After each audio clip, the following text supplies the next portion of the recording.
Good evening and welcome to the meeting of the Arlington Board of Selectmen for Monday evening, September 25th, 2017. We're meeting just a little after 7:15 p.m. in the Selectmen's Chambers, on the second floor of Arlington Town Hall on Massachusetts Avenue. I'm Joseph Cura, I'm the chair. I'm joined here by my colleagues, Vice Chair Stephen Byrne, Kevin Greeley, Diane Mahan, and Dan Dunn. We're also supported by a professional staff, the Town Manager Adam Chapdelaine, Town Council Doug Heim, and our Board Administrator Marie Kropelka. Generally, I like to start the meetings with some words of inspiration, but I'm going to forego that because we actually have some real flesh and blood inspiration with us tonight. The first order of business we have on our agenda is to honor our Director of Veteran Services, Jeff Chunglo. Jeff, if you wanted to come up to the microphone, and you're welcome to invite Diane to join you if you wish to. Yeah, you better.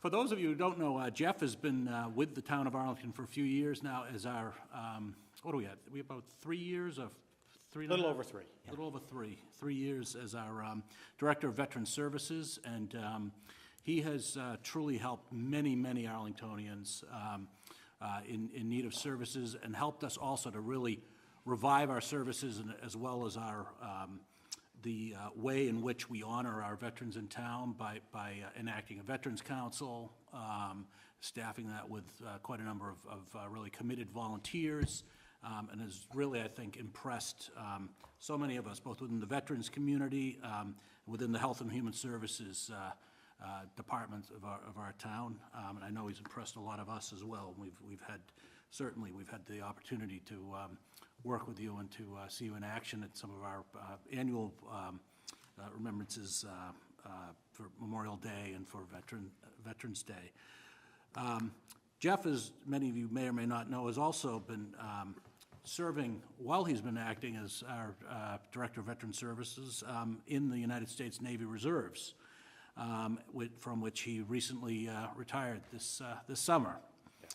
And I know that his hometown is going to be honoring him for this, and we felt it was fitting for us to honor him as well here this evening as our first order of business. So I would like to read a proclamation that the board would like to present to you, Jeff. Whereas Jeffrey A. Chunglo joined the United States Navy Reserves in 1996, and whereas Jeff proudly served as a hospital corpsman with a Fleet Marine Force designator, and whereas Jeff advanced to the rank of Senior Chief Petty Officer, and whereas Senior Chief Chunglo deployed to Zamboanga, I'm not going to pronounce that right, Zamboanga, Philippines from 2003 to 2004 in support of Operation Enduring Freedom, and to Al-Assad Air Base in Iraq from 2008 to 2009 in the surge of Operation Iraqi Freedom. And whereas Senior Chief Chunglo served on active duty as the Senior Non-Commissioned Officer in charge of the Deployed Warrior Medical Management Center in Landstuhl, Germany from 2012 to 2013, and whereas Senior Chief Chunglo received the Meritorious Service Medal, Navy and Marine Corps Commendation Medal, Navy and Marine Corps Achievement Medal, Navy Unit Commendation Medal, and Global War on Terrorism Medal, as well as other unit awards during his military career.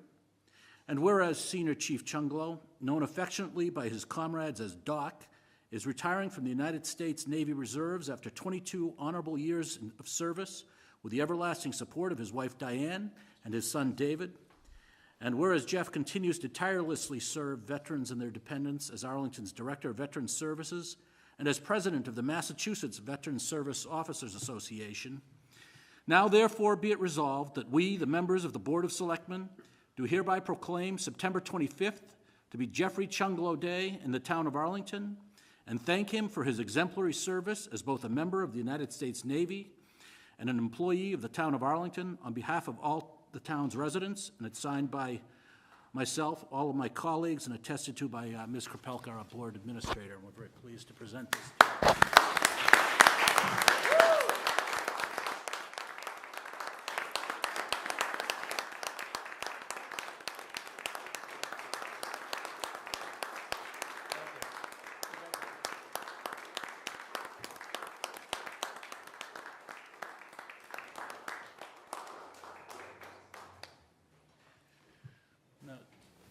Those of you who know Jeff know that he's a very humble man, but I would like to invite him to say a few words and then invite my colleagues as well.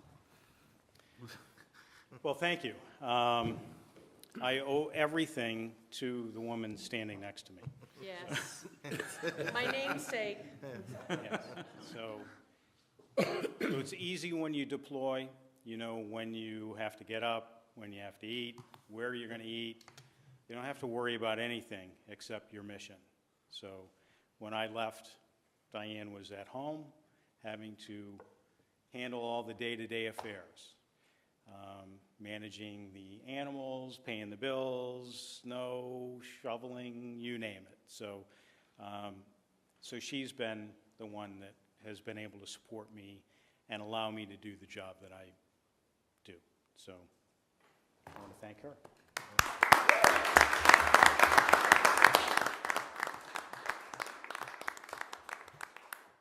And then for me, the rest is, that's it.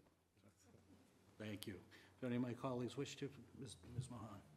I'm going to totally piggyback on that because a lot of times when my colleagues and the town manager go to police, fire, military events, one of the things I automatically like to do first is to thank the family because I, in a great sense, understand the sacrifice. And I know probably to Diane, it's just like, that's what I had to do, you know, that's the mission or the issue that was placed before me, and I did it. And, you know, not that you probably are looking for accolades, but I really do appreciate anyone who serves, whether it's a community, a town, a nation. It's not just the individual, it's the family behind them, and sometimes it's the family behind them for whatever degree the sacrifice is, whether it's the ultimate sacrifice, the family sacrifice, and the acclamation sacrifice when everything, quote unquote, goes back to normal. And then in terms of Jeff, I really want to, and I shared this story with my colleagues and the town manager and Mrs. Kropelka and town council when we had our July Selectmen Town Manager Goals meeting.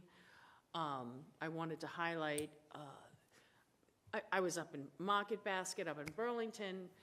It often happens to me that people come up to me, they think I work at Nordstrom's, they think I work at Market Basket, etc. And I happened to be up there, and this gentleman came up to me, you know, very well dressed, you know, started to talk to me, indicated that he was a veteran.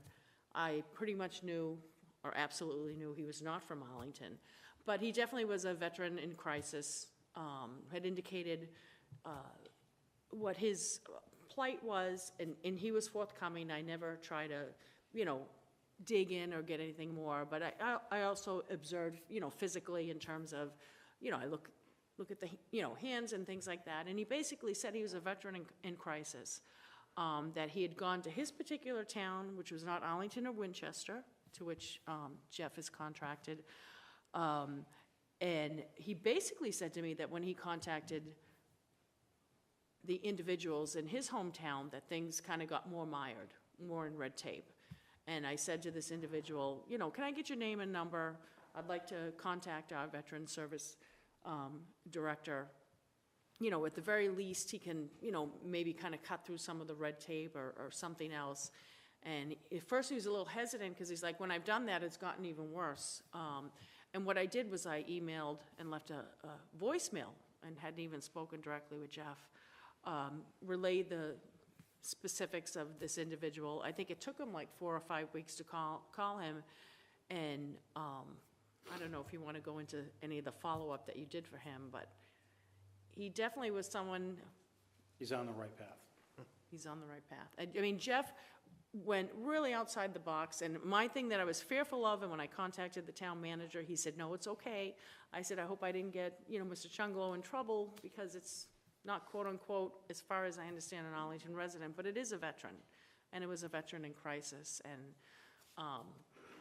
Jeff went out above and beyond in terms of getting not only whether it's psychological, but medical services, as well as new programs that I didn't even know were offered that were in partnerships with other corporations, and really took care of this veteran. So while I'm so thankful for Arlington and the work with Winchester, you're definitely there for veterans. And, you know, I won't go into all my family background, we all have it, but my husband Marines, Desert Storm, and my dad, they say Korean conflict, but he says it was a war. He was in the DMZ zone.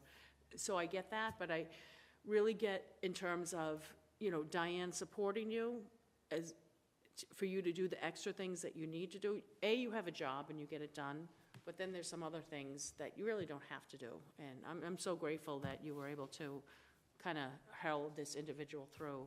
And I'm grateful to the town manager that maybe I kind of pushed it a little, but this definitely was a veteran in crisis, and you definitely took care of him, so thank you. Thank you. Mr. Greeley. So, very proud of Jeff and Diane for making him the man he is today. Diane, thank you very much for that. You know, I actually sit on this board because of a Navy man, my father, very proud World War II veteran. He won the Second World War. He told me this often. But he instilled in me a deep sense of service. And at the time I was of age and in the draft for the Vietnam War, they didn't reach my number. So this is the way I chose to give service, much to the chagrin of many out there, I'm sure. But it's because of individuals, another Navy man like yourself, that make me proud to continue to do so. Thank you very much. Thank you. Mr. Dunn.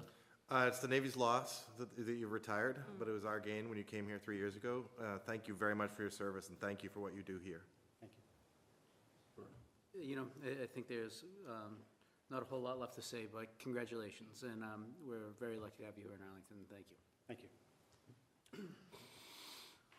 Well, I think it's almost all been said. I would only add one more thing, is anyone who has seen attended our Memorial Day observance the last 2 years, each year Jeff has brought in a very high-ranking member of, 1 year, high-ranking member of the Army's Health Command, and this year from the Navy. And I know that these individuals come up because of their personal respect for you and their previous service with you in some of your postings. So we thank you for that and for sharing that and for helping make us look good and share our story also with the rest of the military branches. So Just puts the pressure on for every year after. that's right. That's right. We can't wait for this year. That's right. Thank you very much for coming All right, in. thank you very much. Thank you, Jeff.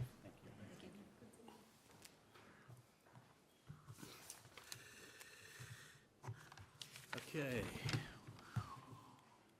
We now move to the consent agenda, which we generally take with limited discussion, one vote. Minutes of meeting of September 11th, 2017 for approval. Daniel J. Dunn as Board Designee to Marijuana Study Committee.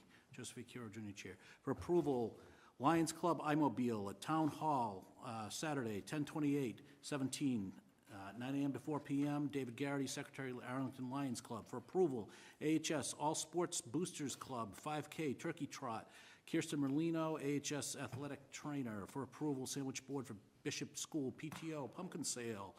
At intersection of Mystic Street and Kimball Road, 10/10/17 to 10/14/17, Catherine Rice Hanson, Bishop School, PTO. Requests, special one-day beer and wine license, 10/14/17 at Whittemore Robbins House for a private event, Jason Liddick. Request, special one-day beer and wine license, 10/15/17 at Masonic Temple for Punahou School, Honolulu, Hawaii Alumni Reunion. Lynn Parish, Alumni Relations, Punahou School. Request, contracted drain layer license, Callahan and Montalto, Site Construction, Holden, Mass. Request, contracted drain layer license, Commonwealth Construction, Utilities Incorporated, Watertown, Mass. Request, contracted drain layer license, Marchie Paving Incorporated, West Newton, Mass. Do I have a motion? So moved. I have a motion by Mr. Byrne, seconded by Mr. Greeley. Is there anyone here who wishes to speak to any of these? Hearing none, are there any comments or questions by my colleagues? I only have one. It looks like we had a bit of a multiple choice on the turkey trot. And it appears that based on the police recommendation that the date, which is actually most workable, is the third date that was proposed, which was May 12th, 2018. They noted that due to ongoing construction work in the vicinity, that this could be, there could be unsafe road conditions if we granted the earlier fall dates. It's a matter of timing, and it appears from the correspondence that the applicant was understanding of that. Yeah, Okay? yeah, I read it as the spring date. What's that? I read it as the spring Read date it as a as well. spring date, okay. We all good? Okay. All those in favor? Aye. Aye. All opposed? Consent agenda items are passed unanimously. We now move on to the Zoning Board of Appeals, associate members. We had two, as the board members probably know, we had two vacancies for associate members of the Zoning Board of Appeals who do serve generally in a non-voting capacity unless a voting member is not present for business of the ZBA.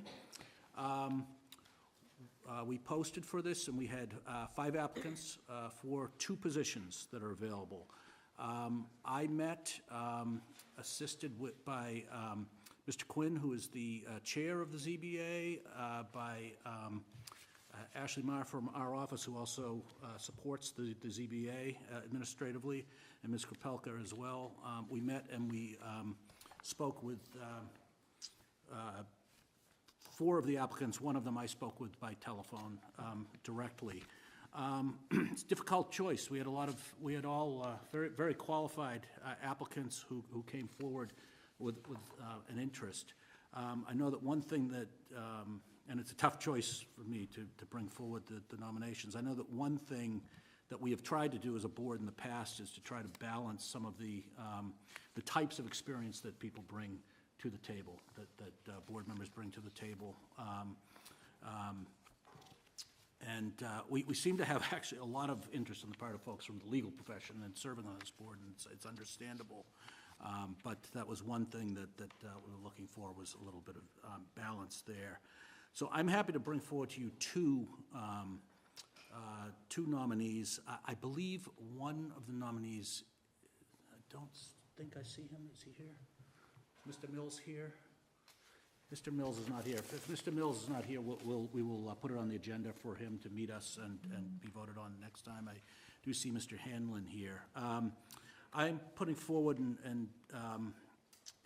as a recommendation to serve on the Zoning Board of Appeals as an associate, Pat Hanlon. Pat is a fairly recent resident to Arlington. He moved here to be near his grandchildren. He was interested enough in the town that he was elected to town meeting this past spring. He's been serving for the last couple of years on the Arlington Libraries Foundation Board. But most interesting to me is that he served for almost a decade on the Planning Commission of Fairfax County, Virginia. And during our interview, we understand that some of those could be some fairly contentious proceedings during that time. He served several of those years as the vice chair. And you have the materials in front of you. So I would like to invite Mr. Hanlon to come up to the microphone and tell us a little bit more, the whole board, a little bit more about himself, and then open for questions from the board and possibly a motion. So.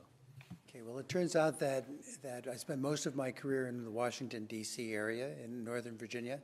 Before that, though, I was here in the Boston area at school in a neighboring jurisdiction, getting a PhD and going to law school, and spent a long time practicing law down in Washington and then teaching in the University of California Law School. When my children moved here, my daughter moved here, and 2 children, I decided to come back sort of to where I began years and years earlier. I've been deeply impressed by what a great place to live Arlington is. And one of the reasons, and one of the most important reasons, is how active the citizens are in serving in the capacity you do and in serving on the boards and commissions.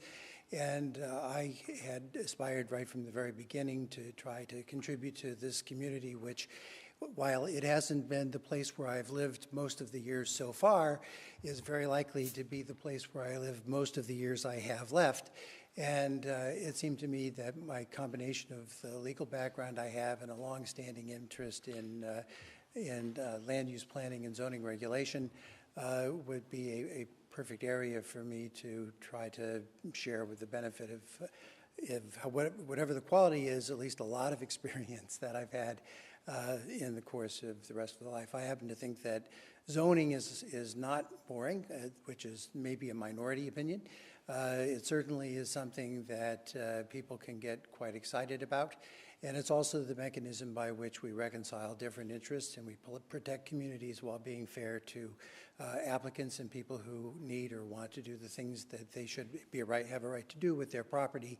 And making all that work in a situation where people feel exercised about it, as is often the case, is a service that other citizens are in a position to do, and everyone looks to the people on the ARB and the ZBA for doing that sort of thing. And I hope to be able to contribute to the success in reconciling those interests and in being fair to our other citizens. Thank you. Okay, I'll go Mr. Dunn, then Mr. Byrne. First, move approval. First of all, thank you very much for agreeing to and volunteering for this. The ZBA, I think it's like you say, it's one of those things that some people will find boring, but other people will find very interesting. And part of the reason people are going to find it very interesting in the upcoming years is because of the Mugar case. There's no doubt that that's going to be the shiniest, the brightest spotlight that the ZBA has had in quite a while. And so one of the things that this board has talked to the ZBA about leading up to the Mugar case is, and as you know, your legal background, you will surely appreciate, is how important it is to get your decision right. Because your decision, whether not just like whether you say yes or no, or yes with what conditions, but that's going to be the basis of what is sure to be a long legal process. And we have to get it right the first time if we're going to win the second, third, fourth, and fifth, and sixth times. And so one of the things we asked the board is to the ZBA, the previous existing ZBA members, is to take advantage of what the town's resources are. And when you're not getting the support you need, please make sure that you ask for it, because it really, it's one of those things that's going to shape the character of the town for a long, long time, and we only get to get it right once. So if we can help, we want to help. So good luck. Well, thank you very much. I certainly will be eager to avail myself of whatever help I can get. And if you're not getting it, raise your hand. Like, don't just will. raise your hand. Don't Not like shy. scream, shout, throw rocks. We need to know. I'm not shy. Good. Mr. Byrne. I'm happy to second, and I agree with everything Dan said, but I really appreciate your willingness to get so involved in the community right away. Obviously, from your background, I think this board is a perfect fit, and I look forward to your work on it. Thank you very much. Anything else? Mr. Grimm. Just thanks for choosing to live in Arlington and also to be willing to serve to help us. Thank you very much. Thank you. Thank you. Ms. Mahan. I just want to say, I'm not an attorney, I'm a court reporter. One of the first things I did before I was a selectman, I was their designee to the zoning bylaw recodification committee, and I found that fascinating. So I kind of echo what you're saying in terms of, some people might say zoning board bylaws. It really is the framework for what a city or town community kind of sets itself up for what they want to go growing in the future. I'm very encouraged by the fact that I see from your resume, curriculum vitae, you have some years' experience on Citizen Advisory Committee, as well as council PTA associations. In terms of the MUGAR, sort of piggybacking on Mr. Dunn's comments, and having grown up in East Arlington, that it's a delicate balance down there, but it's a very important decision-making path for the Zoning Board of Appeals about what, if anything, in terms of what comes out of Oak Tree development on the MUGAR site. But I also know you have to balance everything, and I'm not going to tell you your job, because you're an attorney, you understand the avenues available to that.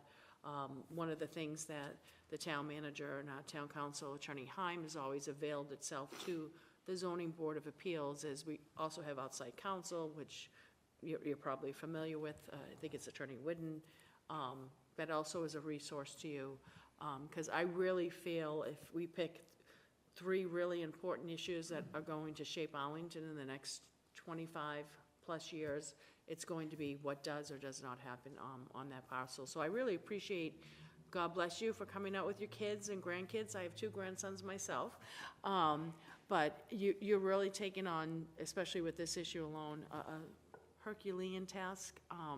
but I can tell from everything you've said at the microphone and that I read before me, you're certainly up to it. You're certainly cognizant of everything that's involved, and I just want to, in advance, thank your family for all the extra time we're going to be taking from you when that issue really kind of gets to back to the front burner. So thank you I'm so thrilled that we have someone of your caliber, expertise, and education and experience that's going to be serving us on the Zoning Board of Appeals. So thank you so much. Thank you. Okay, so I have a motion by Mr. Dunn, seconded by Mr. Byrne. Any further discussion?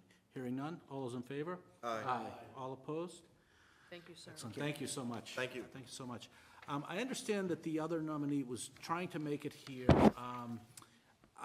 I might suggest, if this is not out of order, that we now table this item so that if he does arrive, we can take it up. So, moved by Mr. Dunn, seconded by Mr. Byrne. All those in favor? Aye. Aye. All opposed? Okay. Let's just remember we got that on the table. Okay. We now move on to agenda item 13, for approval, food vendor license, the Green Light of Arlington, 169 Massachusetts Avenue, Derek Fleming. Mr. Fleming or his representatives here, if you come forward, please. Hello, Board. Thank you. Hi. So I'm Derek Fleming. This is my father and construction manager, Jim Fleming. We're here representing the Green Light of Arlington, legal name 169 Massachusetts Avenue, LLC. Excellent. Thank you. Why don't you tell us just a little bit about your plans for the Sure. spot? Yep. So we own currently one other location of a juice and smoothie bar. It's a 100% vegan establishment, 100% plant-based cafe is the term we choose to use. We own one in Belmont, and we own 2 licenses for the name and the likeness of our company, the Green Light, in Hingham and Duxbury, Massachusetts. So 3 very successful operating juice bars. This will be our 4th. We're super excited to come to the town of Arlington. Looking forward to it. Excellent. Thank you very much. Mr. Byrne? I'll move approval, and, I'm not only happy to see a vacant storefront being taken up, but this is it seems to be a really unique place for Arlington, and I think you'll do well here, so good luck. Thank you. We have a motion by Mr. Byrne. Do we have a second? Subject to conditions. Yeah. There's some reports that, Yep. okay. Okay. Anybody else have any questions or comments? Mr. Greeley? Thank you for choosing Arlington. Good luck. Yes, thank you very much. We're happy to be here. Excellent. Hearing no further, all those in favor? Aye. All opposed? Thank you very much. Good luck with the Thank you. establishment. We look forward to it. Thank Look you. forward to seeing you. Next up, for approval, common victual license, 478 Massachusetts Avenue, David Spinney and Joseph Marcus. Good evening, how are you? Hello. Joe's here.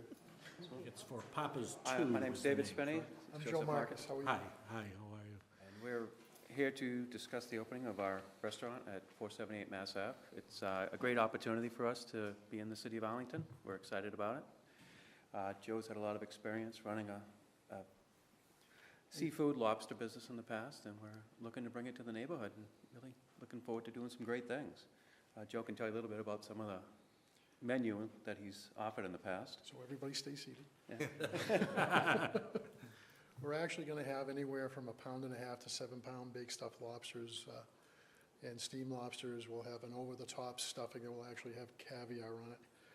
We're going to have 1.5 pound Delmonico's, sirloins, T-bones, clam chowder, fish chowder, lobster bisque, a Korean soup that'll knock your socks off, chicken soup that you can bring home to your mothers and they'll be envious of it. It's going to be one crazy place, but it's going to be more on the upscale side, but we're going to give you an awful lot for your money. We believe in sharing. Our slogan is, we are the biggest little restaurant in America. And we can't wait to get started and get open here in Arlington. I think this is a great stepping stone for us, and we want to be permanent members of the Arlington community. We want to work with the Veterans Administration here in Arlington, and as well as everybody that's on the dais. Excellent. Thank you very much. I did follow, I'm going to call on you first. I just wanted to note that I did follow through. I saw you had posted to the Support Arlington Center group Yes, today, and we I did. followed through, and I saw the biggest lobster rolls I have ever seen in my life being served to Mayor Menino, and Danny DeVito. Correct. They were my old client. I used to have a sandwich shop up in Beverly, and our regular clientele up there were Danny DeVito, Steven Spielberg, Tom Hanks, Brian Dennehy, Susan Sarandon, Dustin Hoffman, Vice President Al Gore, President Clinton, President Carter.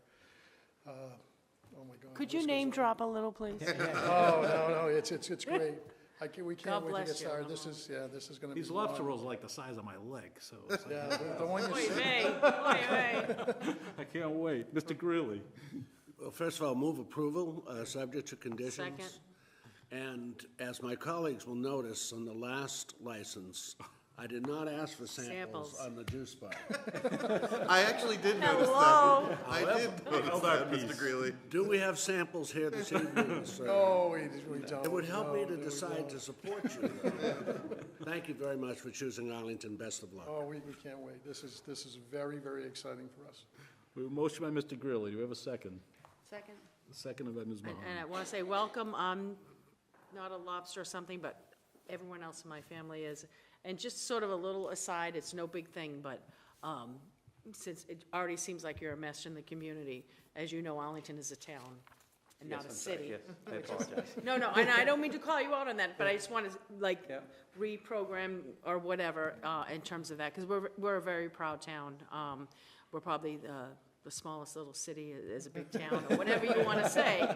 And we're pretty well connected, but just in terms of, because I can hear what you're saying from the microphone, in terms of veterans and Arlington Center community and others, you're already getting yourself enmeshed in that, so I just wanted to say that to you. And welcome, welcome, welcome. You will see me there, not for myself, but the rest of my family are going to be very pleased. Can't so. wait. Can't wait. And I think, like some of my colleagues pointed out earlier, we're very happy to see empty storefronts filled, especially Yes. Arlington Center Center. as a place that's been of particular concern. Mr. Dunn? Definitely welcome. When do you think you'll open? Well, go We ahead. were shooting for the end of October, but it'll be, hopefully by the first or second week of November at the latest. Okay. We're going to go in and we have a little cleaning to do, some sprucing up. So we're hopefully that everybody be very happy with what they see when they walk in. There's just some work to do ahead of us, but Excellent. the goal is to get open as quick as possible. Great. All right, I have a motion by Mr. Greeley, seconded by Ms. Mahan. Any further discussion? All those in favor? Aye. All opposed? Just make sure you add our names next to like President Bush and President Carter.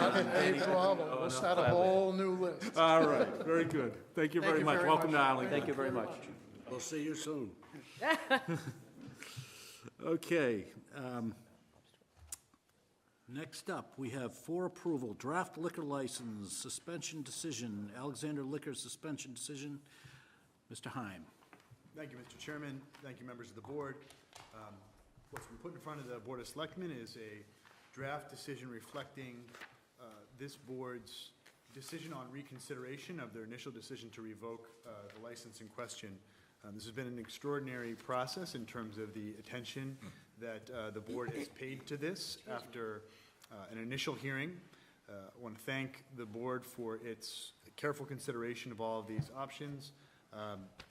I know that Attorney Kelly, on behalf of the license holder, was before you several times. So this is a lengthy decision that lays out a number of things, including procedural history, making some differentiation between the findings of fact at the initial hearing, which were essentially, was there a violation?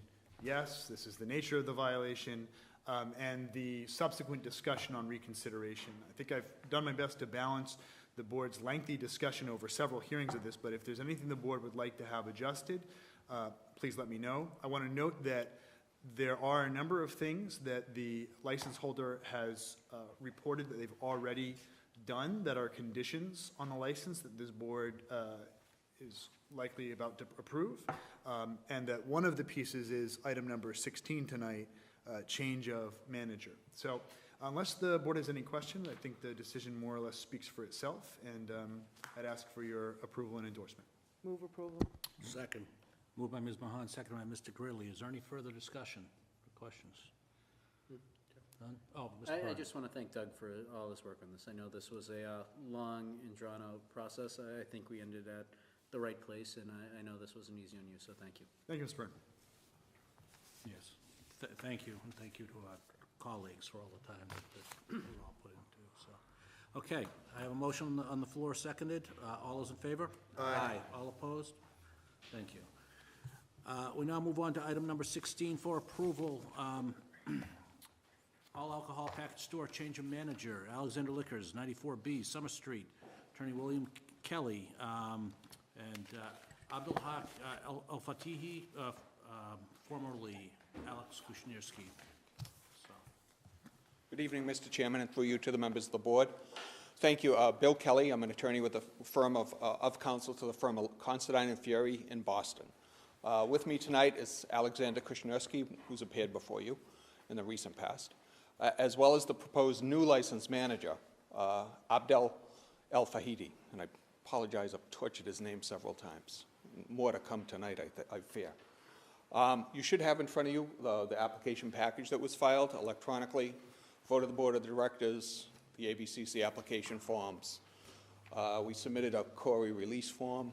I noted from the agenda materials that were posted on the website that the Arlington Police had filed a report on this. They've reached out and had a conversation, as I understand the documentation, with the proposed new manager, and they see no objection. Happy to answer any questions you may have. Mr. Greeley. Move approval. Move approval by Mr. Greeley, seconded by Mr. Dunn. Is it second, or you want? It's a second and a Yeah, request okay. to. Please. All right. I just want to hear if appropriate, from the applicant himself about what his understanding of the situation is and how important this board, how concerned this board is with the running of this establishment, and if he understands, you know, the kind of the history that we're looking at and why it's so important that future activities be run, frankly, entirely within the regulations. Sure. Well, he took the time to come here tonight to be with you. Yeah. Certainly, he's happy to step up to the microphone. I understand his background to be work, and he'll tell you himself if you want to hear directly from him. I'd love that, please. Oh, sure. Abdel.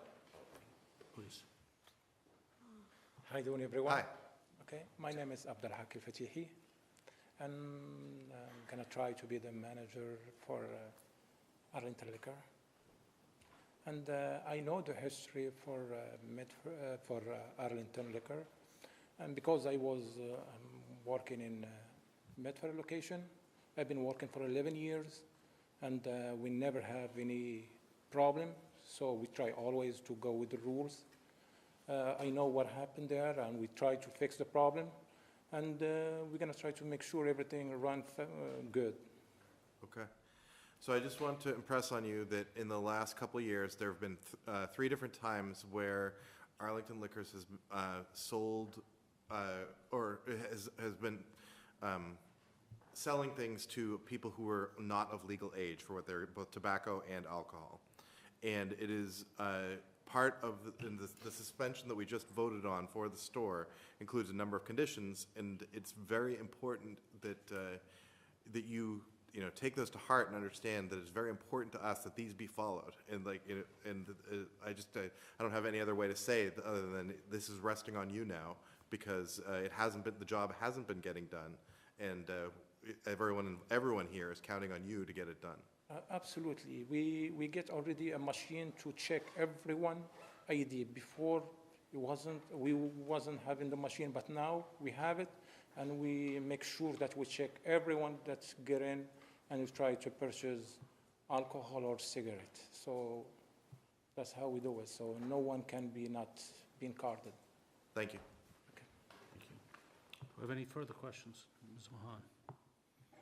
I want to say thank you, Mr. Al-Fahidi, for being here, and Attorney Kelly, as well as Mr. Kushnierski, for working with the board in terms of making this a successful business, as well as a business that follows the laws and keeps everybody safe. I'm just curious, because I have sort of conflicting material, different information in my packet. How long approximately have you worked for Mr. Kushnierski in his various liquor establishments, stores? I've been working 11 years in Medford location. Okay.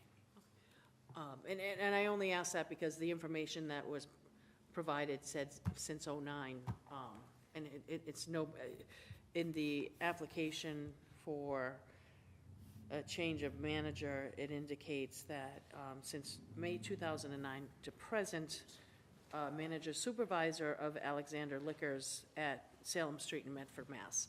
It's a small little incident thing. I take your word, it's been 11 years. The information supplied to us doesn't say that long, but I just say that because for myself, as one person, there have been things along the way where sometimes someone says it's 1, it's 2, and it's actually 3. And one of the things that my colleague, Mr. Dunn, and myself want to be really assured of is that you're coming in here understanding, you know, there were 5 violations. 3 were in terms of sales to minors, alcohol, tobacco, but then there were also sort of, I'll call 2 community complaints that the Board of Health looked into in terms of the outside of the store. So I want to thank you because you're taking on the big task of not just inside, but outside of the store, because we're very close to the bike path and the Arlington High School, and that's something that we're very concerned about. And one of the things that maybe as we move forward that I really had a lot of questions about but no complaints about is the delivery aspect of the business. You know, perhaps at a future hearing, whether it's renewal or other, we can hear about that. But I do want to thank you for, you know, I understand from the materials submitted that you've been in there for at least the past 6 months. Have you been in once a week, or? I'm always just part-time there, you know. I just try to make order, small stuff for now, you know, just to get approved from you guys, and after that, I can be full-time there. Okay, and that's not for us to tell you to do. That's between you and Mr. Krasniski and Attorney Kelly to kind of guide us on. And I was wondering if I could, with the chairman, if I could if I could ask Mr. Krasniski if there's anything he'd like to address to the board. It's okay if you don't, but in terms of how you see this transition, how you see things changing, anything you've changed, or because I do want to say I appreciate you've been in here several times, and I know I've certainly kind of, you know, put a lot of things before you. I do appreciate the steps that you're taking and continuing to take. So I want to give you the opportunity in terms of how you see your business and you moving forward with the new business manager and others. Thank you for the opportunity to talk. I'm glad that I went through this process. I'm taking it as an educational process, as a way to make Arlington a safer place. I'm glad that, you know, we're a store that's a better store now, and I don't think that if this thing did not expose our weak points, then we would not be here today. Thank you, sir. And you know, all those violations that are really, you know, stacked against the store, the basic, you know, the three minor things, all those violations, the store was suspended for operating. The 2 tobacco incidents, we did not sell tobacco for a week because of both of those, and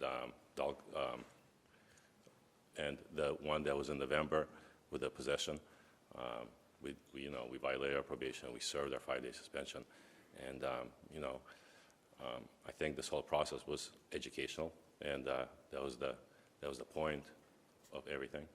And you know, I just want to, you know, be treated under the same guidelines as far as the suspension for the sale of the alcohol to a minor that all the other establishments are given. You know, I know there's a 10-day hanging over it, and you know, I would like, you know, I think that's harsh.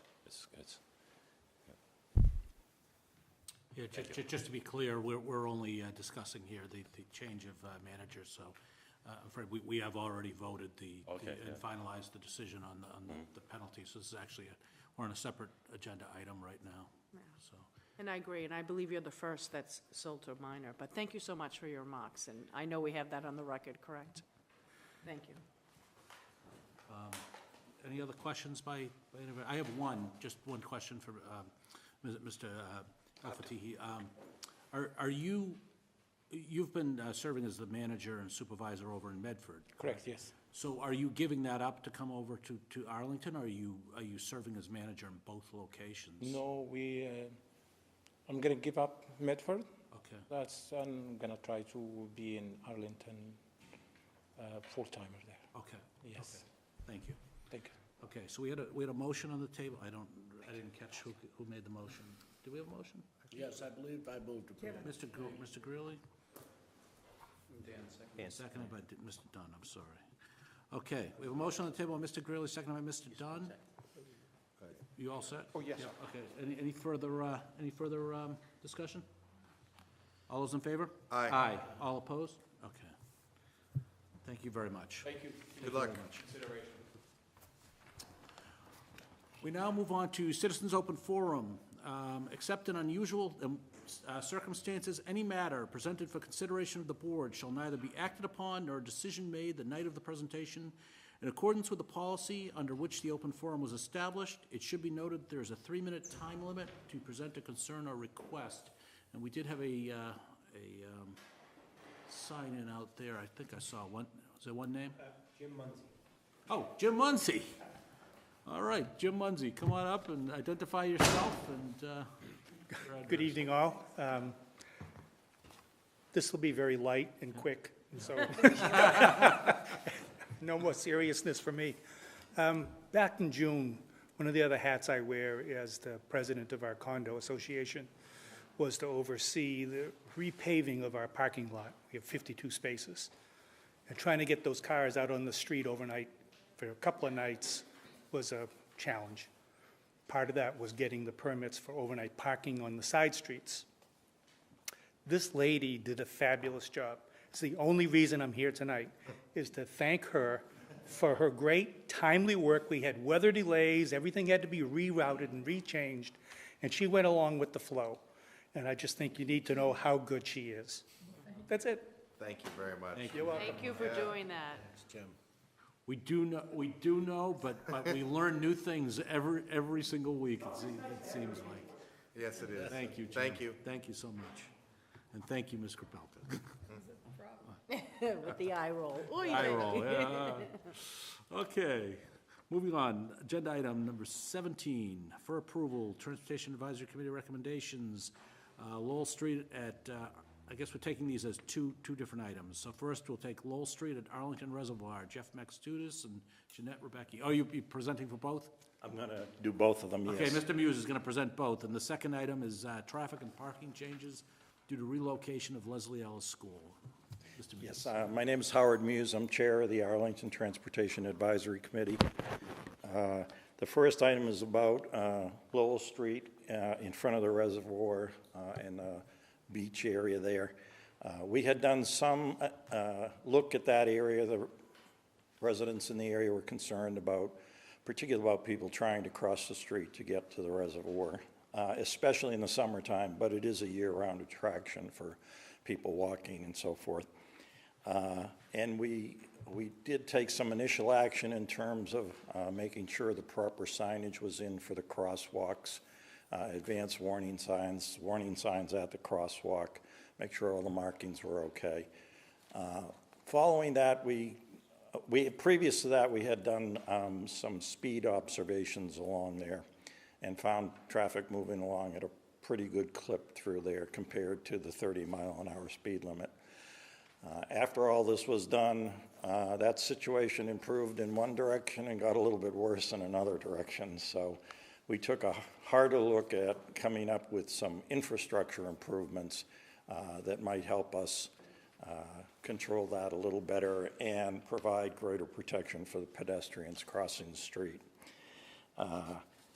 So what we went around a few times. The neighbors were involved with us, and I think the final approach we came up with was something that the town engineering division was comfortable with, the neighbors were comfortable with, and obviously the TAC thought was a good approach. One of them was to provide one of these electronic driver feedback signs, one of those speed feedback signs. There's one down by the Thompson School. That would be on the approach coming in from Lexington, which seems to be the direction that people are traveling at the higher speed. So this would be a way to provide a little better warning to people that they need to slow down. We would have blinker signs on both approaches, and these are shown in the second page of what we sent you, of the memo. And we would have blinker signs around the sign that indicates there's a crosswalk. It shows a pedestrian. These would have LED lights around it that would be flashing. All the handicap ramps would be replaced in that area. There are ramps now, but I think a number of them are do not meet current handicap ramp requirements. We'd also suggest or recommend a sidewalk along the north side of Lowell Street between Westmoreland Ave and West Court Terrace. Right now, there's no sidewalk there. And that's between where the two crosswalks are that cross Lowell Street. Also, as part, we would have a pedestrian actuated flashing beacon at the crosswalk at Westmoreland Street. So a person could push a button and a flashing sign would come on, which would be visible in both directions. So we feel that, and that's the busier crosswalk. And we feel that would be one more factor in letting people know that there's a lot of pedestrian activity in the area. And we also included a plan showing these and an estimate of the costs, which came out to a total of about $47,520.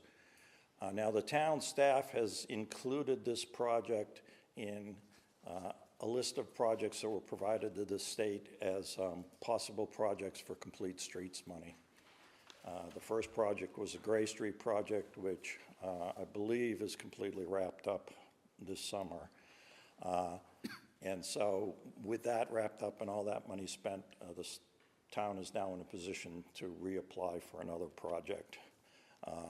And I don't know whether this would be the first project. I think there are a couple of others under consideration that the engineering folks are looking at. Are there any questions that I can answer? Or? Ms. Mohan, and then Mr. Dunn. Thank you for all this work. I definitely appreciate it. And the only question I have that I'm really kind of vague on is the driver feedback signs. When I look at the example that was provided to us, I sort of equate those with the signs that usually are around schools. It's my understanding this would be on Lowell Street, traffic coming in from Lexington? Yes. And it would be 24/7? I mean, yes. like, I'm thinking of, when I see these signs, I'm just thinking of the larger picture, and I can think of 40 different places in Arlington that are not school zones, that when they see this being implemented, are gonna appear before this board and submit a request to TAC. So I think, I agree with everything, including this, but I'm just wondering why this sign that I usually traditionally see around school zones, that usually is Monday through Friday, school zone hours, 7 to 9 a.m., 2 to 4 p.m., or 2:30 to 4:30 p.m. What I'm wondering is, did TAC and/or the town manager have any conversation around, this really isn't around any school? You could say it's adjacent to, close to, I call it Skunks Hollow, what is it? McLennan Park, but I'm just, like, did you all have the discussion concerning that? I can think of 40 other areas in Arlington that say, okay, these signs aren't just for schools, we want one too. Yeah, that's going to be an issue that will come up again. I think most of the only ones I can think of in town, I believe right now, are related to schools. There's some at Pierce, and I think one other school may have one. When they're used with a school zone, they're there to identify the restrictions of a school zone, which is a 20-mile-an-hour area. So we can identify a school zone without having the feedback sign. The one on Thompson was put in conjunction with the construction of the new Thompson School. In this case, it's a little different because we are talking about a recreation area, but the sign, like you say, would be on all the time because it's not only used in the summertime, but a lot of people go around the reservoir, a lot of people walk dogs in the area and so forth. We just thought because of the higher speeds as people come in from Lexington, we thought it was an appropriate place to put this sort of thing to warn folks. You're right, there may be a lot of other places we can do that. There are going to and be. we don't, I'll be honest, I don't think we have a set of criteria that says when it's appropriate or when we wouldn't recommend it. It might be nice to do that, and as we perhaps get additional requests, we'll be able to refine that a little better. I don't know if Adam had anything.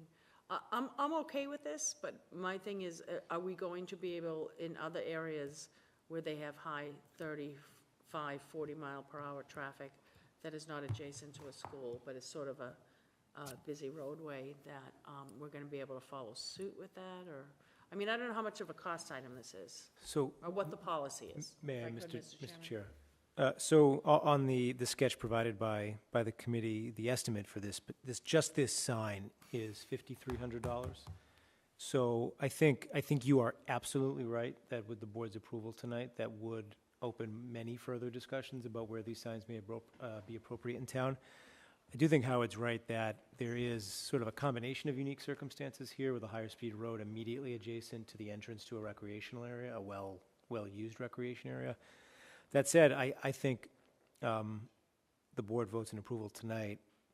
I'll immediately go and talk with the deputy town manager about going to the capital planning committee and consider, some figure to be in some year of the capital plan that starts to address, pedestrian safety upgrades. Because I think you are right, but I think they're probably legitimate from the number and quantity and content of complaints. Yeah, I don't want to not do this. It's just now a resource that's going to be offered. So between TAC and the town manager, setting up a policy, setting up a funding cycle, as well as, it's probably low cost, but the biggest thing with anything from traffic lights on down has been the maintenance issue. So I'm going to leave it to you, Mr. Muse, Howard, and the town manager to kind of, set the tracks for that in the future. And I think this is a good resource that you've identified, not just in the school zone. I just wanted to.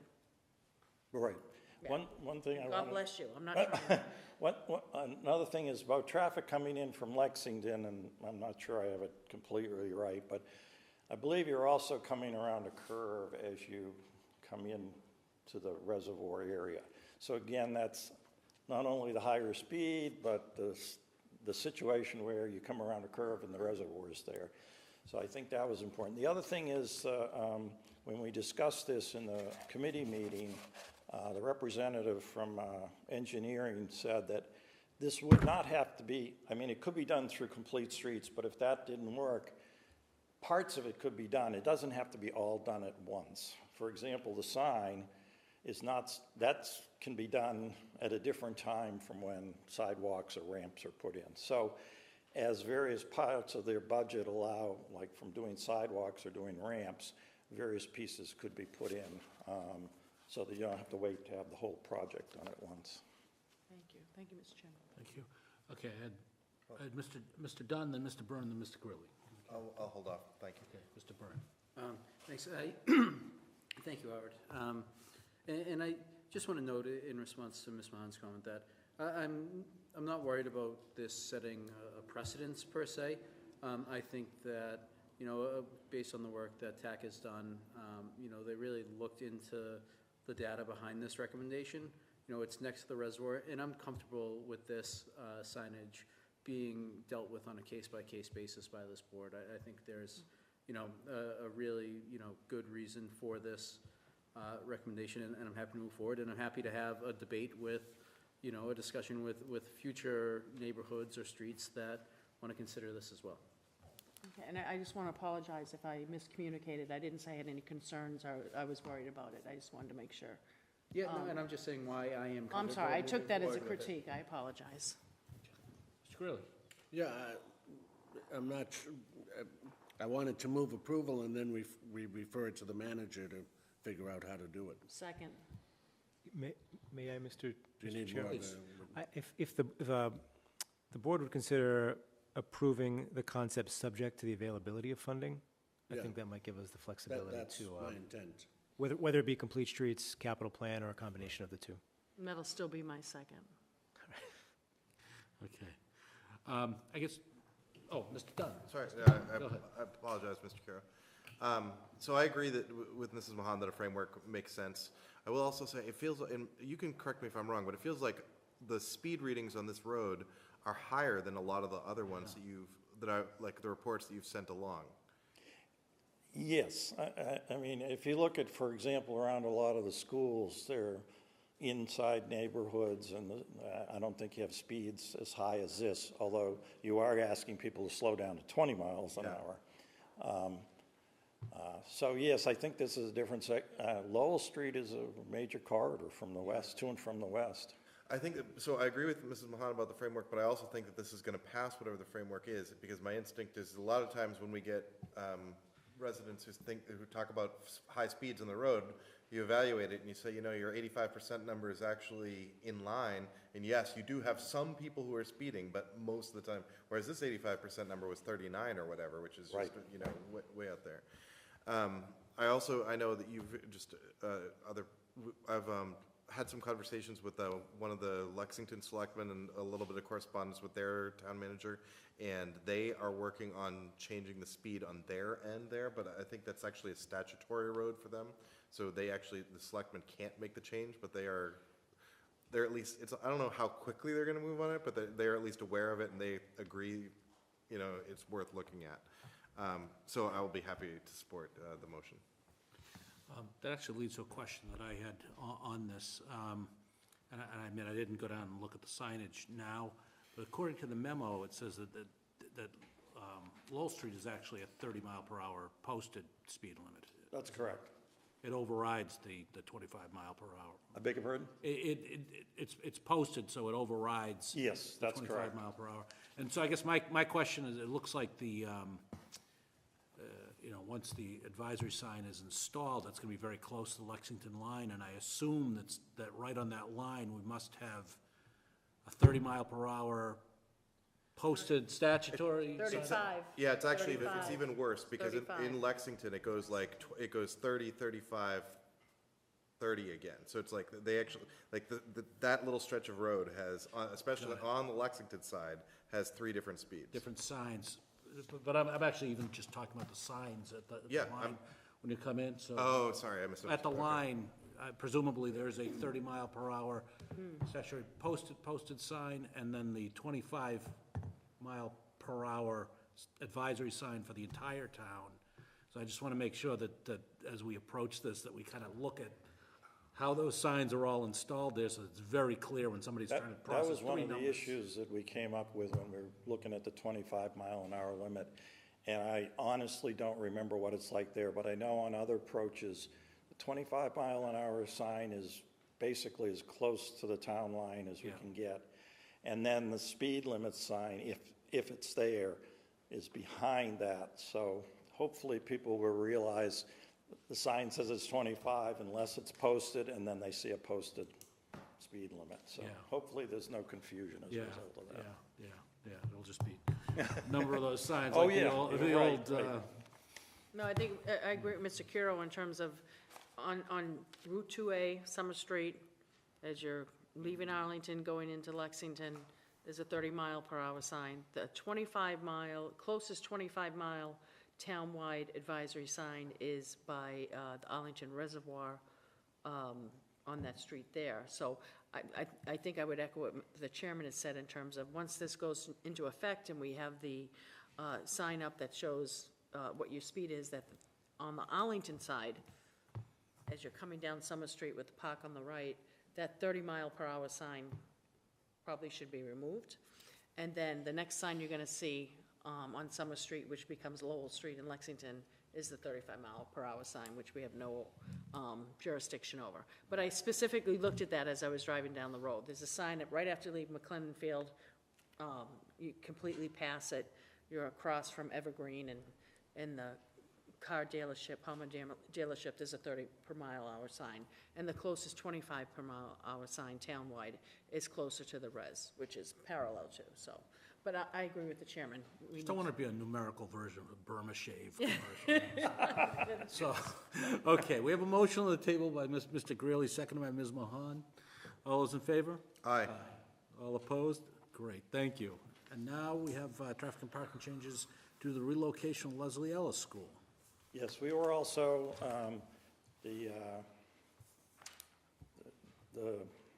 I forget the name of the organization that owns Leslie Ellis, but they asked you to ask us to take a look at the relocation of the Leslie Ellis School from the Gibbs site to the Dearborn Academy site. The first part of our memo just goes through some of the physical characteristics of the two sites, which are very similar. The school is both schools are between two one-way streets. There's restricted parking adjacent to the school property, and they're both residential neighborhoods, so there are a lot of similarities. What we really want, and we got information from the Leslie Ellis School about the size of their staff, number of students and so forth, and they also provided us that information about the Dearborn Academy because we wanted to see at the Dearborn School what the change was going to be. And we have a lot of information about drop-off and pickup and so forth, but on the third page is a kind of a comparison of the site and how much traffic and parking there would be with the Leslie Ellis School compared to what was going on with Dearborn Academy. The Leslie Ellis School has a higher enrollment but a lower staff size. Because of the special needs of the students at Dearborn, there's a much higher teacher-pupil ratio. The other major difference is that almost all the students coming to Dearborn Academy came in vans with multiple students usually in them. Whereas with Leslie Ellis, we expect that most of it, some kids will walk or ride their bikes, but they do serve a larger area than Arlington, and so there'll be a lot of people with dropping off their kids in a typical car.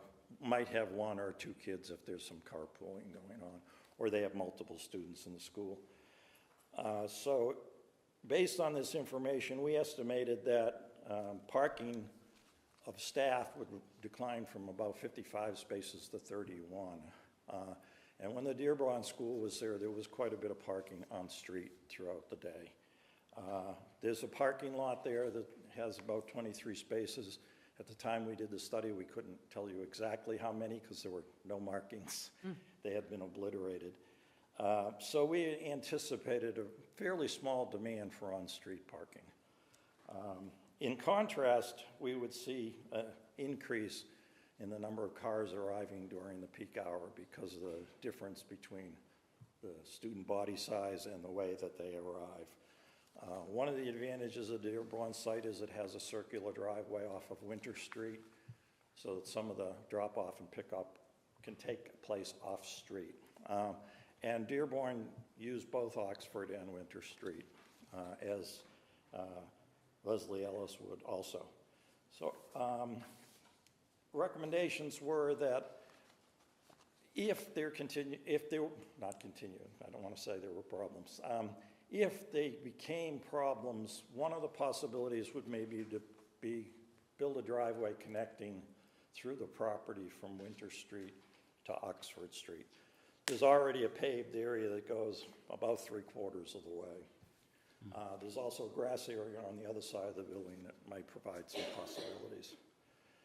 So one of our other recommendations is to monitor the situation after the school is moved and everybody's settled into a routine and see whether or not that's something that might need to be done.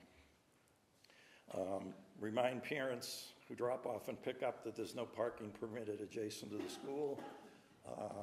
That never worked at the Gibbs, I don't think, and so it might not work here. We did recommend restriping the parking lot, and that has been done. The school folks have been in contact with the town staff. They were with us when we went through all this and were in agreement with everything that was recommended here. We also recommended repaving and repainting the crosswalk at the intersection of Oxford and Raleigh. We recommended repaving because it's really chewed up there and been patched and so forth. It did get repainted this year when all of the crosswalks in town got repainted, but there hasn't been repaving yet, and that would have to come as part of the town's overall paving program. And then finally, there was the driveway had kind of a steep grade in it, and you could tell that a lot of cars bottomed out because it was scoured. So we recommended that that be changed, and the town did that in June. So there's no longer that problem at the driveway. I'm not sure whether the board needs to approve this or not, but I wanted to bring it to you. As I say, Leslie Ellis is aware of everything that's in here. And if you want to take action on it, if that's appropriate, that's fine. I didn't know whether you needed to or not, quite frankly. Thank you, Mr. Muse. As I read through it, I mean, you said Leslie Ellis is aware of the items that are flagged for them. My read, my colleagues might disagree with me, but it appears to me that the 3 items that are flagged for the town here are really maintenance items that it might be appropriate to refer to the town manager if that appears appropriate. It doesn't look like we're changing any traffic rules and orders here. No, and as Howard just said, 2 of the 3 are already accomplished. Done, So move to So refer to receipt. Mr. Chapdelaine. Oh, move receipt then. Receipt and refer to Mr. Chapdelaine? Okay. Both those actions? Yep, okay. Yes, please. Moved by Ms. Mahan, seconded by Mr. Greeley. Any further discussion? Mr. Thank you for Chairman? sharing it with us, even though there's nothing, I appreciate hearing the report. Absolutely. Okay, any further discussion? All those in favor? Aye. All opposed? Thank you again for all the hard work that you and your committee members Well, do thank you. do put into this. Appreciate We your could not do our appreciation. job without you. So, Thank we you. appreciate it. Thank you. Howard, I'll see you up at the Y. Afraid I haven't been there as often as I should be. I was pretending because I haven't been there for about a month. He doesn't do the water, he doesn't do the water Zumba classes like I do. He's out pumping iron and everything. Okay. So we move on to item number 18, the FY17 benchmark salary study. We're going to hear from Sandy Stupczynski, HRS Consulting. Were you going to introduce this, Yes. Mr. Chapdelaine? Yeah, thank you. Thank you, Mr. Chair. Tonight, we wanted to provide the board a brief presentation and update on the update that we performed to our benchmark compensation study. The board will likely recall that about 3.5 years ago, we did a full comprehensive study of the compensation of all positions across the town and schools to help inform both town and school bargaining units and town and school management as we were entering into contract negotiations. The information that was gathered, again, 3 years ago, I think was very helpful on both sides. I think union representatives would say the same as I would say, that it was very helpful to have a fact-based, information-based negotiation and discussion that led to contracts being agreed to across all bargaining units. So earlier this year, under the guidance and leadership of Karen Malloy, HR Director, and Deputy Town Manager Sandy Pooler, re-upped the process, brought together union leadership again, very quickly discussed and came to an agreement on how we would conduct it, used the same 12 comparison communities as we used 3 years ago, put out an RFP, and once again, we're able to retain the services of Sandy Stupczynski from HRS Consulting. So the report's finalized, and we're here for Sandy to present to the board. The report itself is contained within the board's packet, and I know Sandy has a presentation she wants to run through, and then any of us would be happy to answer the board's questions. Thank you. Mr. Stupczynski. Okay, thank you very much. Thank you for inviting me this evening. My company is very happy to have been able to do this study again for Arlington. We did use the same footprint as we did back in 2014. and it turned out to be a good methodology and process to use. And we worked very closely with Karen Malloy and also with Sandy Pooler throughout the whole project, and we worked very well as a team.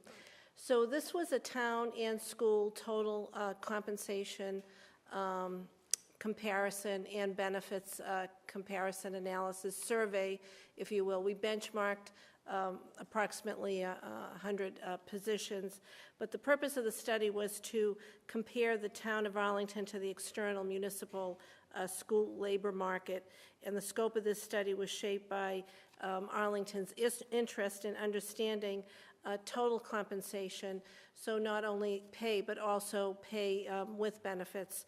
So that was the underlying purpose of this analysis and survey, and just to see where you are with the market. It's important to do this every so many years to ensure that your wages are competitive externally, and to see what areas might differentiate from where you are. So in the project objectives on the next slide, we included all town and school departments in the analysis. And as I said, I think approximately 100 positions were benchmarked. It included both union and non-union positions.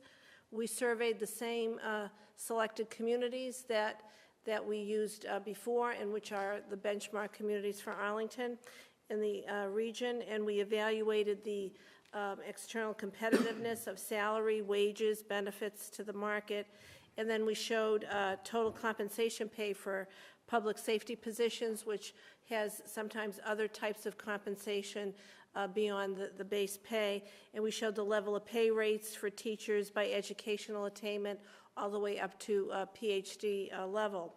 So, and then when able, we were also able to look at the FLSA overtime requirements, whether a position was overtime eligible. We gathered that information from some of the comparable communities too. And we maintained a standard format, and we ensured input from the union leadership as we did before, and we did that again this time, which was very, very important to do. And everybody had an opportunity to review, the draft. The union leadership and the departments had an opportunity to review draft documents and materials before we got to this point. So again, I just want to mention those communities. They are the same ones that we used before: Belmont, Brookline, Medford, Melrose, Milton, Natick, Needham, North Andover, Reading, Stoneham, Watertown, and Winchester. And we did a quick review on the Department of Revenue's profile of communities, and we do concur that these are still the best comparables, for Arlington. So that was a nice check for us to do. The total compensation encompasses a number of things. It's more than just base pay. Base pay is one component, but other types of compensation, such as allowances, fees, shift differentials, and that sort of thing. There's indirect compensation, benefits, longevity, and pay incentives. Oftentimes, there might be some merit pay, as it ties to performance. So the package of quantifiable rewards an employee receives for his or her labors is these four components, which comprises all of the compensation. Now, when you get into teachers' pay and police pay and firefighters' pay, it gets a little bit more complicated. We also did collect all the union contracts, and we analyzed those contracts thoroughly, and sometimes, based on how the language is stated, that can have an effect on the compensation. So the analysis, we sort of have a nuts and bolts approach to doing this, and we have people on our team who are, former municipal finance people or former municipal managers, and with a lot of experience with municipal budgets and reviewing contracts and so forth. So we developed this survey instrument. It was very comprehensive. We sent it out to all the communities, and we got an excellent response, just like we did before. And, we gathered and analyzed data on salary ranges. We calculated the averages, the medians, the 75th percentile, the 90th percentile, and all the statistics, and then the variances, as they compare to Arlington, high or low. And then we also looked at the number of weeks, the number of hours, because that can vary by community, and information on other pays. And then what we looked at also some trends in compensation with regard to policies, specifically longevity, and what the general COLA seems to be given, and seemed to be the average was about 2%, overall. But that does vary by community. The general benefits survey, this is the non-public safety, benefits, and it included vacation, longevity, health insurance. We looked at the employee and the employer split.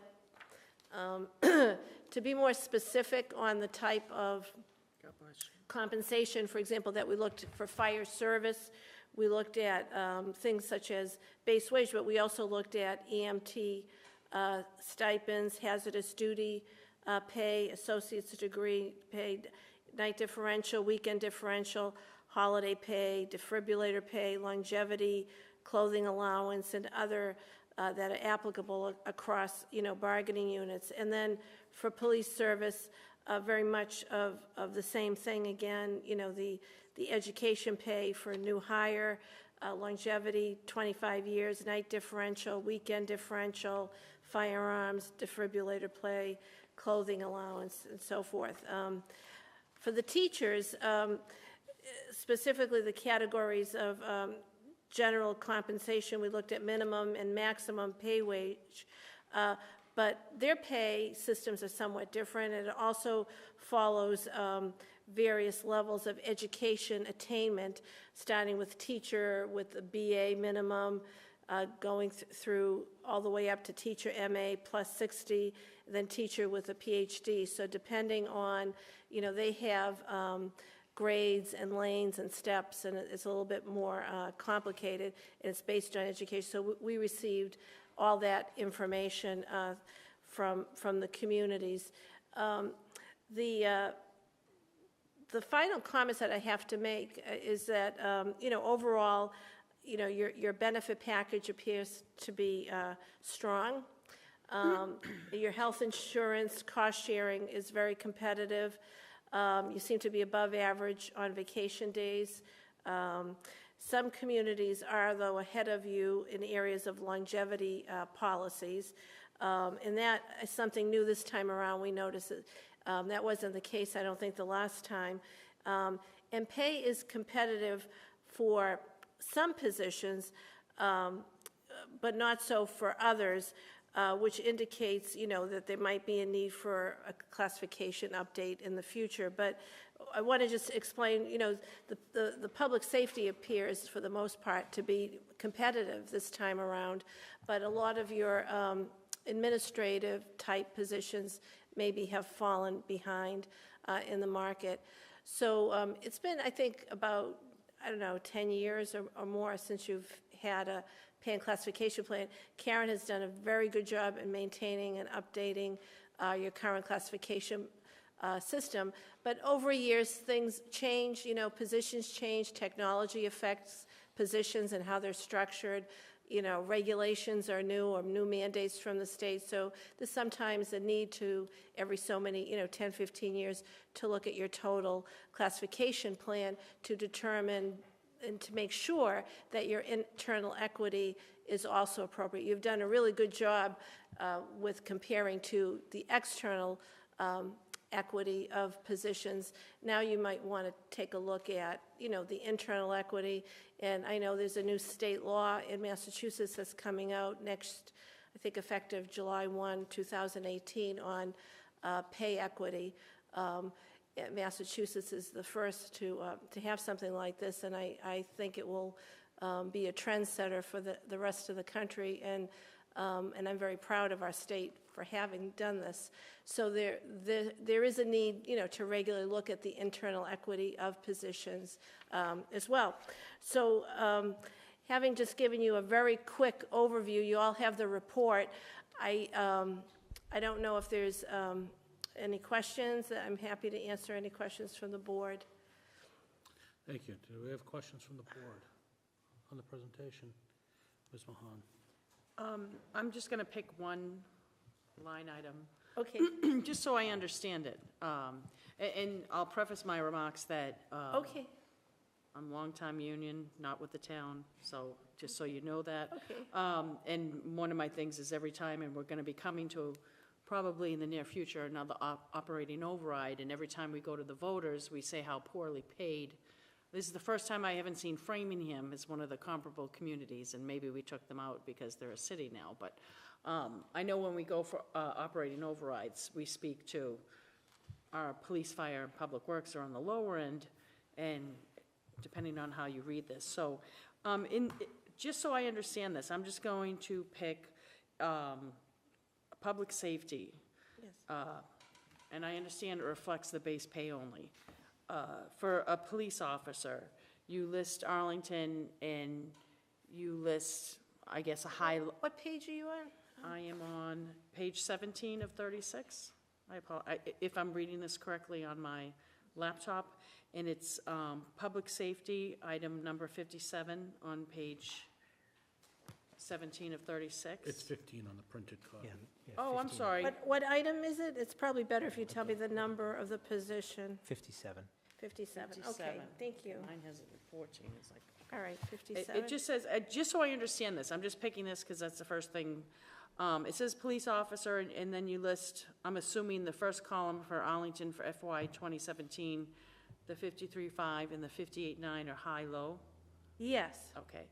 And Actually, low-high, low-high. The Low, top, high. the top. I okay, yeah, apologize. it's okay. And then what is comp? Is comp data points, meaning compensation data points? How many points you gave for the extra compensation you were talking about?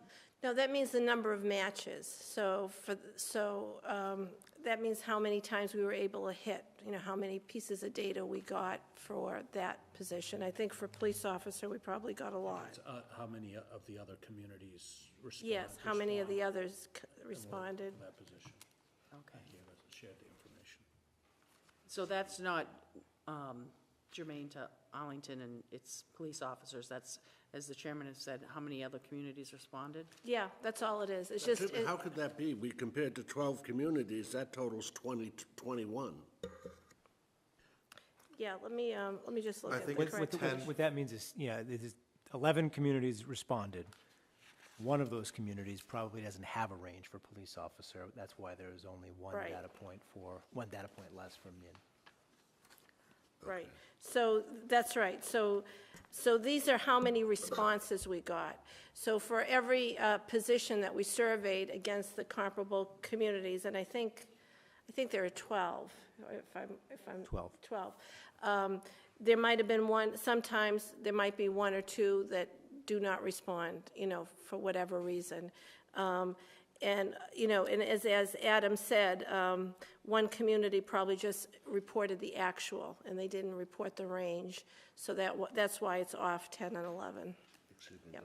No, that's exact. Yeah. And then I understand the rest of the columns, but in terms of extrapolating from what you have before us, if I go to the far column on the right where you have the low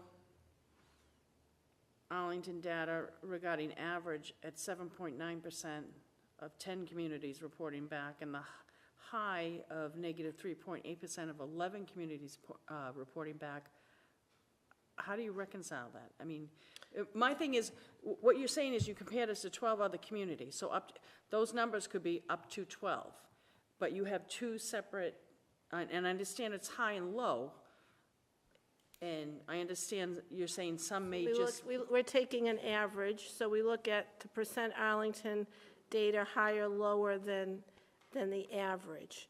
So we're looking at how, what percentage of that sampling, so of the 10 samplings that we had for a police officer, we see that, based on the average, it's 7.9% high. Now, I have to say, in terms of compensation analysis, if you're within a 10% swing of high or low, you're within average, and that's not, so that means that the pay is, competitive to the market with regard to average. It says here minus, 3.8%. We worry when we see a senior clerk negative 20%. That's a significant reading. That's when, you might want to take a look at that, so. Mrs. Mahan, what I interpret, if you'll forgive but what I interpret that saying is that the low number, the 53.5, is higher than average, and our high number, which is 58.9, is a little bit lower than average, which is to say that our band is tighter than the average. That's the way I interpreted that outcome. Yeah, the ranges are all over the place with regard to the communities. The spread could be anywhere from 15% to 30% to, so, but when you look at 53,568, okay, and you see based on the 10 data points, based on those 10 data points, the position at the minimum is 7.9% above, what other communities are paying. So, but that's within the average. That's within 10% of the average. And then so that means, and then when you look at 58,916, it's negative 3.8%. So that means there are some communities that pay a little bit higher, at the maximum. But again, 3.8% is within the average. So what this is telling us is that your range is competitive to the market. Okay, I might not say that so much when we go for. I was wondering if I could, Mr. Chairman, because my second question, this one may piggyback, and if it's okay with the town manager, if I could ask Mrs. Malloy, because I think just because she's worked with me so long also, I'm probably not getting it out. It's probably more convoluted than she may know where I'm going with this, so that would be the first part of my question. And then the second part would be, I can't find it in here. It talks about this study going through and saying regarding modernization and classification, that's been done, but that it needs to be updated, or I don't know, I can't find the reference to where it is in here. So if you can help me at all, Mrs. Malloy? Oh, sure. Ms. Malloy. Sorry. So there's two ways. So when you go to town meeting. Human Resources. Yes. Oh, just sure. for all of the millions watching. All over Arlington. I'm Karen Malloy, I'm the Human Resources Director. So when you go to town meeting and we vote on the pay and classification plan, that's kind of the town's playbook for how positions relate to one another. And it's actually closer to 20 years ago. We had a consultant come in, they reviewed all of the position descriptions, and they give values to certain things like, do you supervise people? How complex is your job? How much judgment do you have to exercise? That was what Sandy was talking about. It's time to do one of those and look collectively at how our positions relate to one another.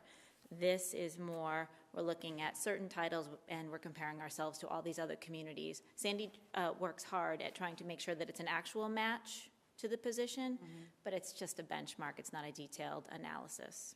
Does that make sense? Yes. Okay. So the issue about, am I saying it correctly, that was highlighted about modernization and classification that needs to be done. Yeah. That's something that we're acknowledging and are going to move on that. Right, and that'll be whatever steps you need to take with the town. I'm not saying it correctly. No, I understand clearly. Yeah, it's something that internally we've discussed it a lot. We need to talk to union leadership about it, but I think this data has clearly demonstrated that 20 years has been a long time since the last classification study, and it's time to consider another one. Okay, so I did. You did. Read it correctly.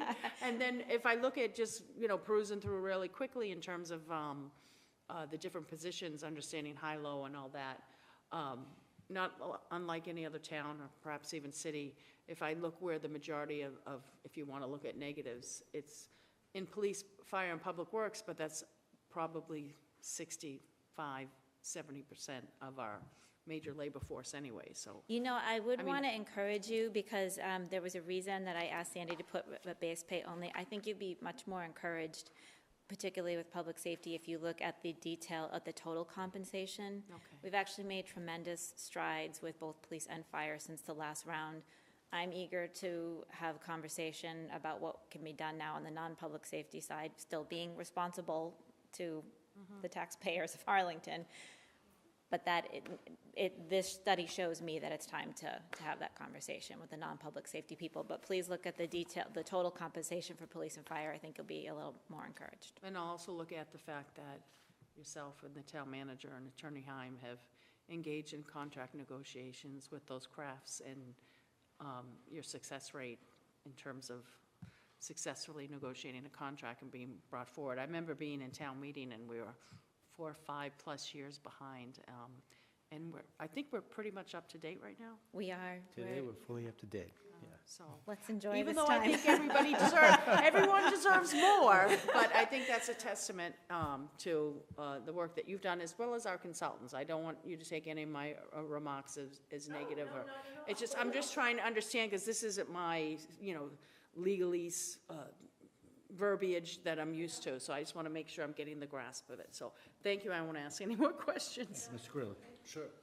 So, did you compare the pay for selectmen throughout these communities?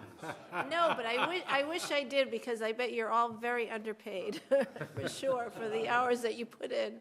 Very good answer. Definitely So- not at minimum wage, no.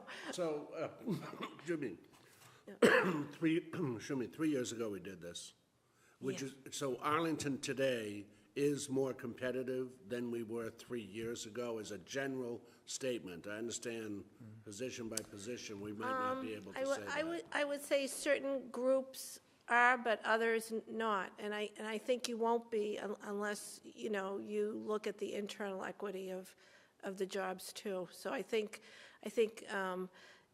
the administrative folks, I think you need to look at a little bit more closely. So you've fallen behind there. So,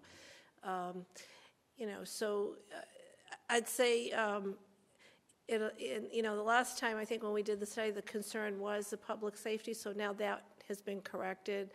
I think, so now there are other areas but the data doesn't lie. It is, very, very factual. So, but having said that, other communities are negotiating their union contracts too. So a year from now, it could change again, but right now we are in a very robust economy. So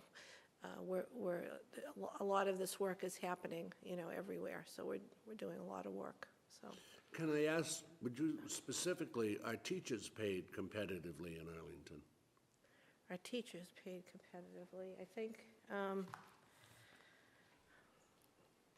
No, Let's see, it's probably too broad a... it depends on what level that you're looking at, again, because they have a myriad of educational factors in there. So, I think overall that they're competitive, but there might be, without studying the numbers a little bit more closely, it might be that, certain categories might be below, so.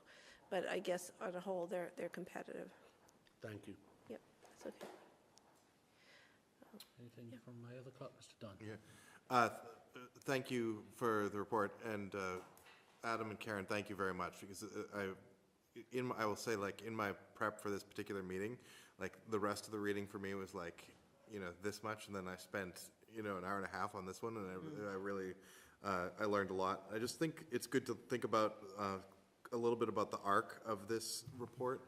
So when I first came on the committee, one of the very first votes was to go into the GIC, and that really prompted a lot of concerns about whether or not we were providing equitable compensation for our employees because so much of our compensation was in healthcare. And I think that at that point, we were really at risk of having a fact-free conversation, and it wasn't a very healthy one. And then we did embark on this conversation. I think it really helped us with a lot of foundation about conversations about what our total compensation is. And I think exactly like you said, is not just to look at the base number, but to look at the total compensation number. And so for the people who have downloaded this at home, I think you should, go to the bottom where at the bottom of printed page 22, it says at the bottom, and it says, police officer, and it says, Arlington's average total compensation for a police officer is $92,000.54, which is $10,000 above the average. And I think we should be, we shouldn't take that as a data point of, it's a valuable thing for us to know. And then similarly, though, when we look at the firefighter, we can say it is $75,758, which is $323 above average. So, there's definitely like a range here. And then if you want to look at, and I'm going to single out, this actually was a question, not just, or this part was a question, not a rant, or not a soliloquy, but in the beginning, under where it says like page 1, where it says like item number 1, just for instance, is Director of Assessments, is that total compensation or that's just base? Director of Assessments? Yeah, it says That's base. That's just base, okay. Yeah. But then, okay, so in some of those base tables that aren't total compensations, you see some of these numbers are pretty low. Like some of them are negative 20% and negative 30%, and those are definitely, those also tell another story. So thank you for conducting the report. Thank you for bringing it to us. I'm really interested in hearing directly from some of the union representatives whether or not they found it as useful, which obviously I don't think we have here tonight to share with us. I hope they found it useful, and if they didn't, let's figure out a way to make it useful, because this to me is the data that really helps us make good decisions. Joe, I see. Thank you. Oh, Mr. Chairman. Just one small response to that. I can say with great confidence that bargaining with the fire department or the fire union, the entire premise of the bargaining and the negotiation was based upon the data that was first found 3 years ago. So I think, though the representation, the leadership has changed, I think they would say they found it useful 3 years ago. Obviously, it remains to be seen how useful it is this time, but I do think, I think they'd all have varying degrees of how useful they would say it is, but certainly specifically, I think the fire union found it very, very helpful. Thank you. This is one thing that I did want to say, and maybe closing here before we take a motion to receive. In my previous public service role, we weren't blessed. I mean, we actually had to engage in negotiations directly. We weren't blessed with the town manager and the human resources director and the other staff who actually served as representatives. And the most difficult part, I think, of any negotiation, labor negotiation, in my view, is coming to an agreement up front on a commonly accepted set of data and facts upon which, each position and each argument is built. And so having this as a tool is so incredibly important and helpful. When I first got on this board, I know that I do thank this board for allowing me to serve on the working group that was composed of representatives of bargaining units as well as management, and I was there and a representative of the school committee, where the set of comparison communities was chosen, and it has been carried through to this report as well. And I know those were long discussions, but that was very fruitful. It was fruitful for everybody to be working together, for all the bargaining units and managers from different areas to be working together on that. So that's very helpful. And the last thing I would just say, which a few people have kind of pointed out, is that another thing that's very useful about this analysis is that it's not just a quantitative analysis, it's also a qualitative analysis, and that's always been Dan talked about GIC and health insurance, but that is one piece of the analysis that's very important when you look here. When you I think it's highlighted especially in some of the police jobs in the report, where when you start at the maximum base pay, the story might not look, as good against, for some of the positions, against comparison communities, but when you then factor in non-salary items and benefits packages, then the balance in some cases is tipped in the other direction. So it's a whole issue of salary versus benefits mix, and that's part of the discussion that I think happens in every negotiation and such, and I think this informs those discussions very well also. So if there is no more discussion on the part of us, I'd love to hear a motion to receive. So second, Mr. Motion to receive, second. Okay.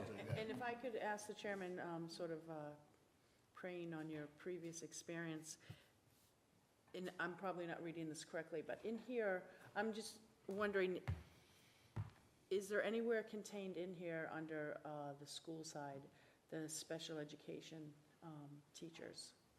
Where do we see them? Or is that a separate, because some of them are out of district, or? Like I see teacher with a bachelor's, a master's, et cetera. I see administration and things like that. I'm just wondering.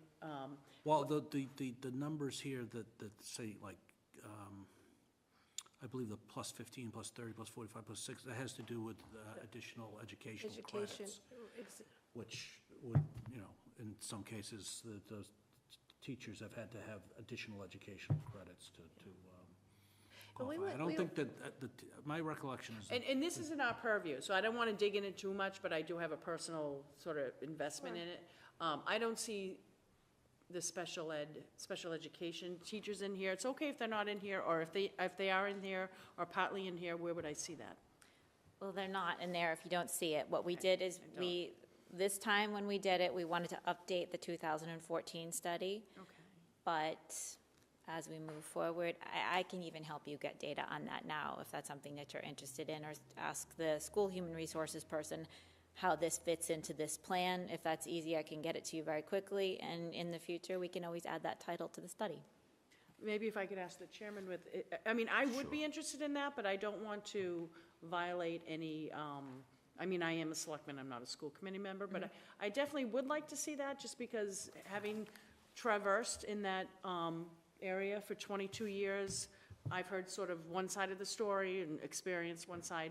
If that's information that's not too exhaustive to compile and track, I would love to see it. But if it's something that I really shouldn't be asking, then or it's too cumbersome, then I wouldn't ask for it. Is that okay?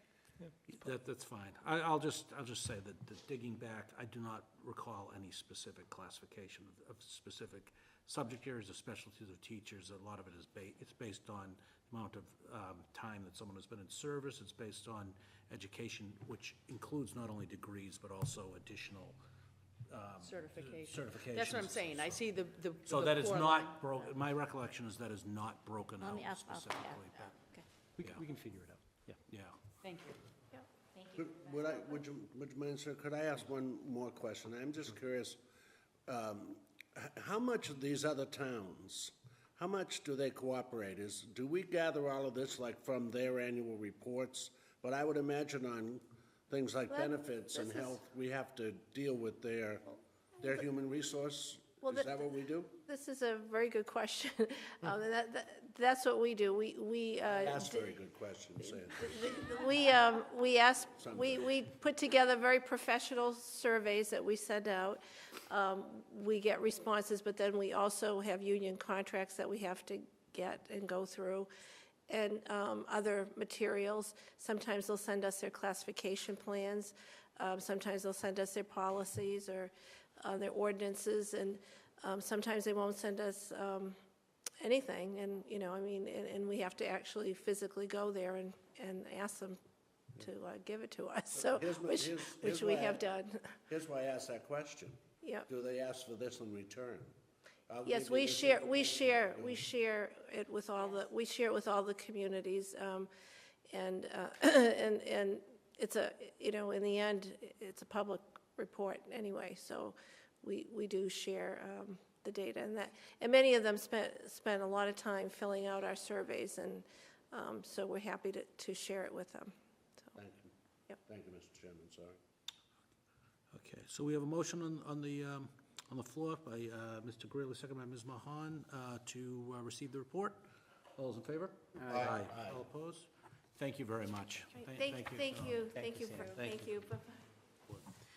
Next, we have number, Bye, says she in a deep breath. thank you, Sandy. Mr. Pooler, good work. Yes, thank you, Mr. Pooler, the Thanks, Deputy Sandy. Town Manager. Both Sandys. Great job. Now we move on to item number 19, update on the bicycle share program. Mr. Chapdelaine. Thank you, Mr. Chair. So since our last meeting, obviously, as the board recalls, we talked about some draft bike regulations and a desire to, bike share regulations and a desire to launch a pilot for some new-to-market dockless bike share technology. In follow-up to that discussion, members of the bike share working group with representation from ABAC and TAC asked if they could sit down with myself and some members of the planning department. And I think they also have a letter that's in the board's packet that summarizes the concerns they raised to us.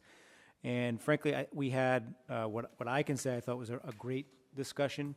I think we came to a common understanding about some concerns, hesitancies, frustrations we've had with the hubway process, and also concerns, unknowns, and things we need to figure out about a dockless pilot. So given that October is almost upon us, winter's not far away, we came to a common agreement that there was really no benefit in trying to rush a pilot this fall. Rather, let's expand the bike share working group, get police representation from the police department, DPW, more representation from the community, work through this over the course of the next few months, but definitely be back before this board and ready to make a recommendation about the potential for a pilot in the spring. So, you know, the excited part of me that wanted to say we could get bike share here immediately is a little disappointed, but I think the more prudent side is happy that we came to a common understanding with ABAC and TAC, and are here tonight to really, I don't know that any action is necessary, but just to update the board that I'm not here with a pilot proposal, but rather an approach to go back, work a little more, and come back ready for the spring. Great, thank you. Are there any questions or comments? Thank you very much. Hey, sorry. Mr. Byrne. I would, so thank you very much, Adam and ABAC, for this. I agree that a regional network is in the best interest of Arlington and the neighboring communities, 100%. Looking at, you know, at ABAC's note here, I think it's not only important to think about, you know, whether a regulation includes clauses that preclude a hubway expansion, but signing up with hubway, I believe, includes an exclusivity clause that you can't operate with any other bike share operators. So I think that's something that we have to consider in forming these regulations. I also think that we have to keep in mind if, say, hubway does come in, I think that it really, since it goes, you know, I think every half mile or so, we have to think about how quickly we can provide service to everyone in town. So I would ask this working group to consider those factors as well. Absolutely. Thank you. Thank you. Anything else? I mean to say hey and. Hey. Sorry Hey. about that. It was an instinct. Not a problem. I got a couple brothers. Thought I was in for it when we said that. All right. Moving right along to correspondence received, we have request no parking here to corner sign at intersection of Florence Avenue, Renfrew Street, and crosswalk at the intersection of Sutherland Road, Paul Revere Road, from Peterful of 7 Kilsyth Road. We have a motion for receipt by Ms. Mahan. Do we have a second? Second. Moved by Ms. Mahan, second by Mr. Grilli. I would ask the chairman, is this more appropriate to refer to the town manager, I believe? Yes? No? Yeah, I think Yeah. that's fair. Okay, so we have a referral to the town manager of this correspondence?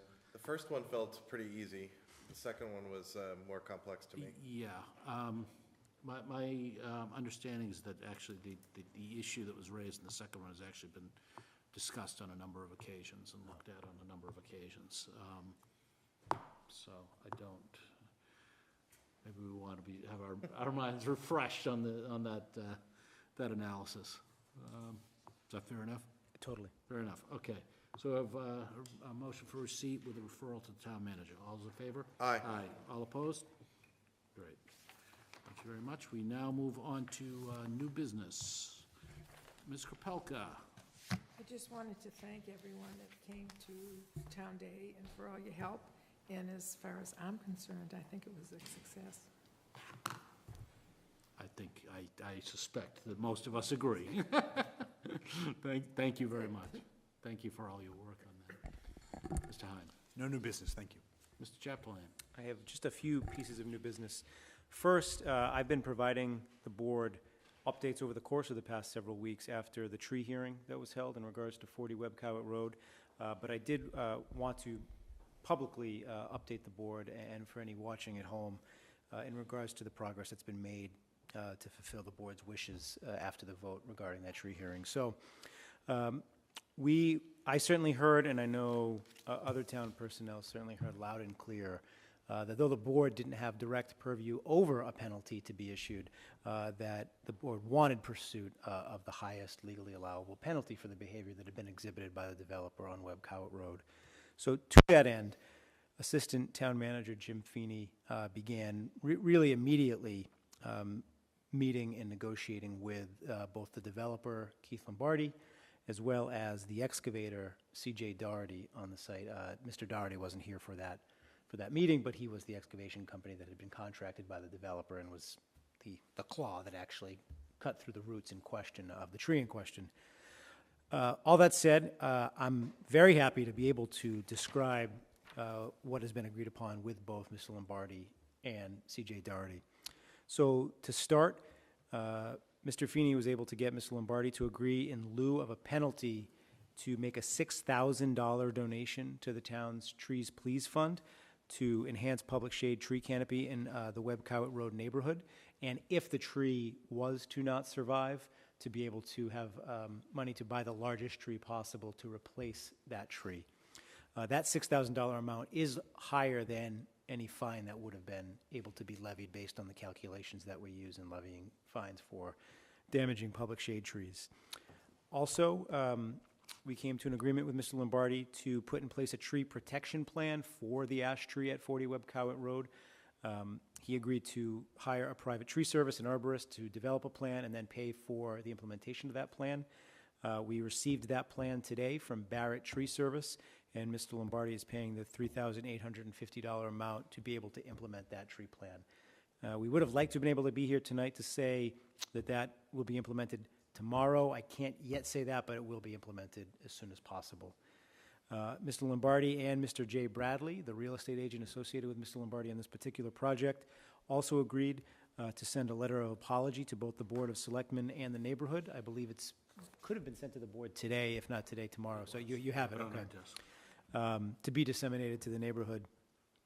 And finally, in regards to Mr. Lombardi, the town, we're still in the process of evaluating the placement of the future driveway to be sure that it doesn't do any further damage to the tree.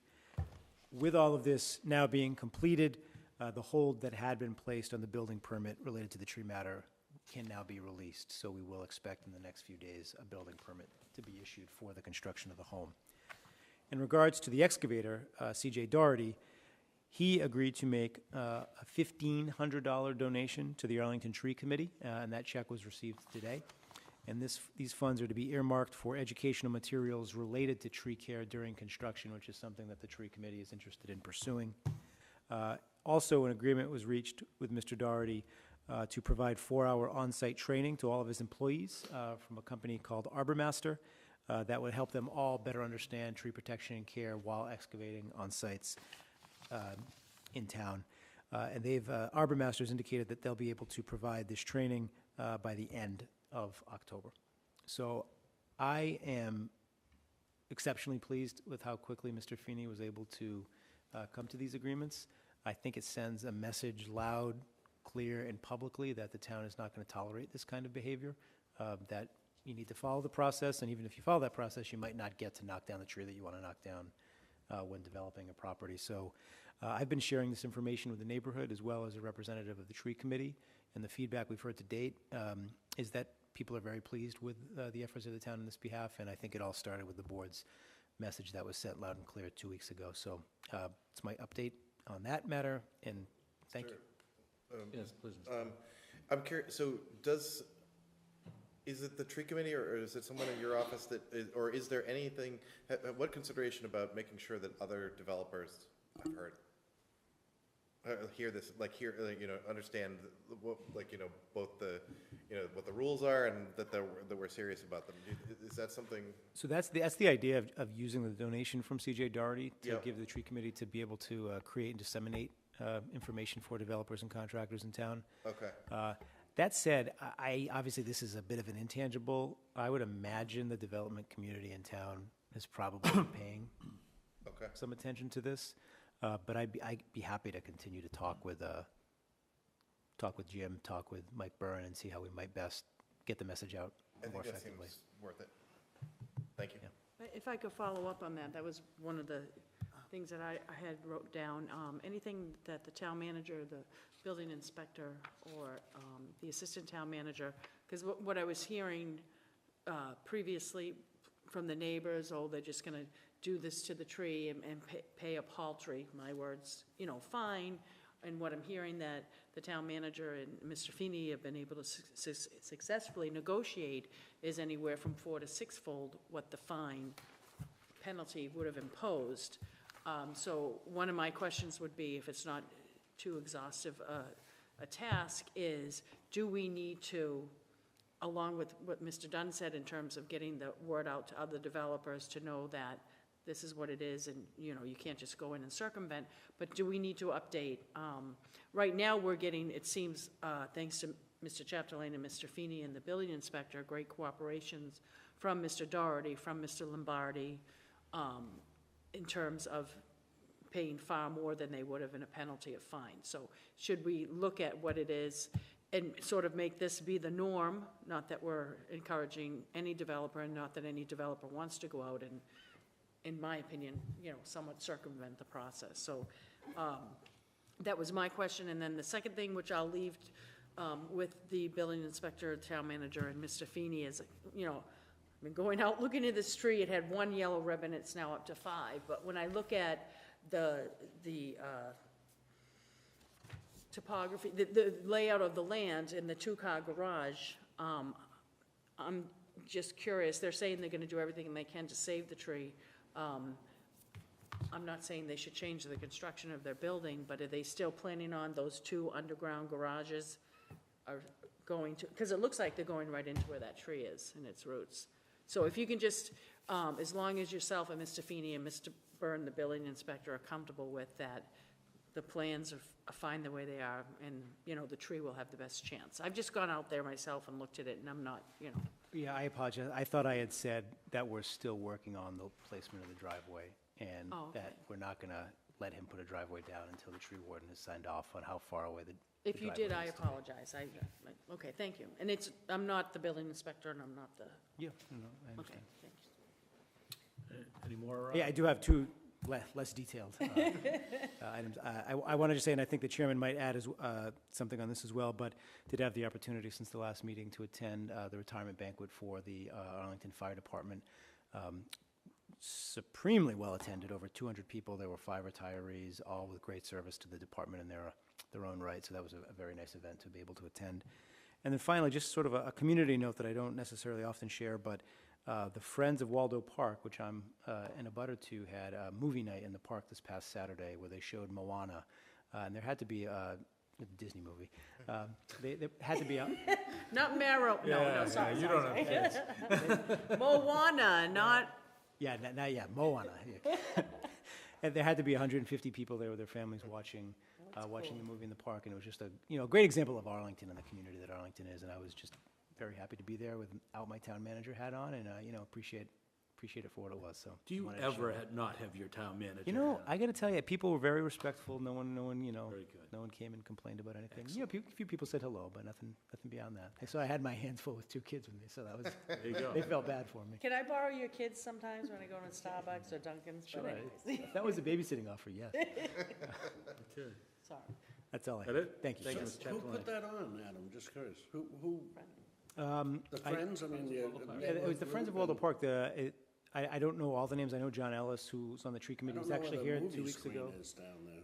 Man, I tell you, I was joking about it, all the engineers and, you know, technical people we have in this town, this was like a professional job. They had this big wooden frame, this nice screen, all the equipment, lights like they run up the lanes in movie theaters, like coming up the hill. I'm like, I couldn't even get, you know, a sheet hung over a line and get it to work, but it was pretty good.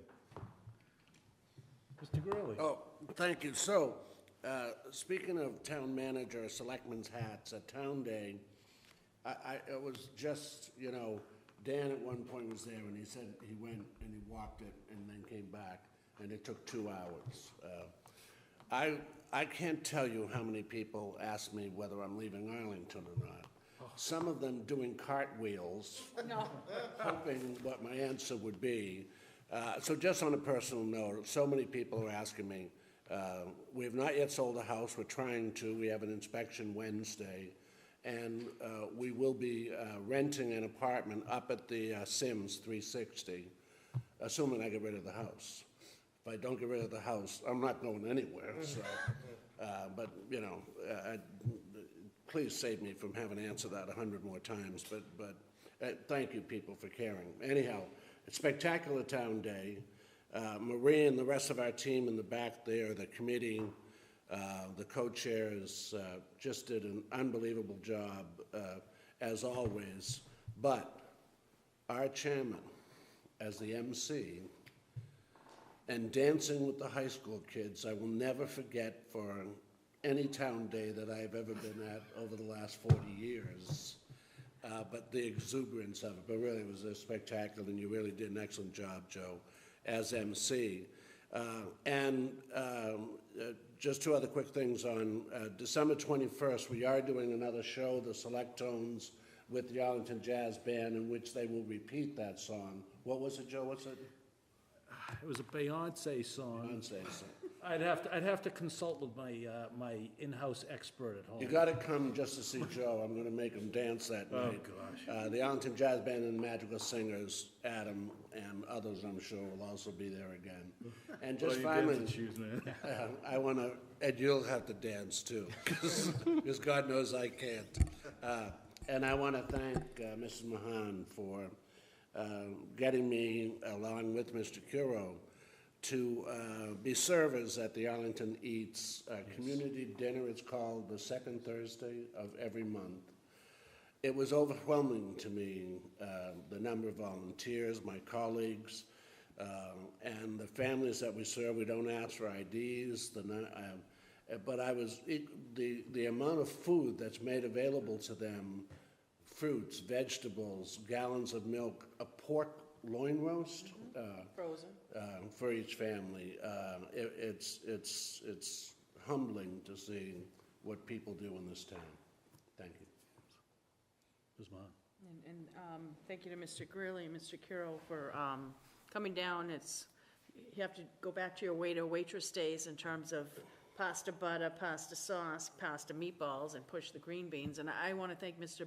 Byrne and Mr. Dunn, as well as our town manager, Mr. Chapdelaine, and Attorney Heim. We all made donations, not just time, but also financially.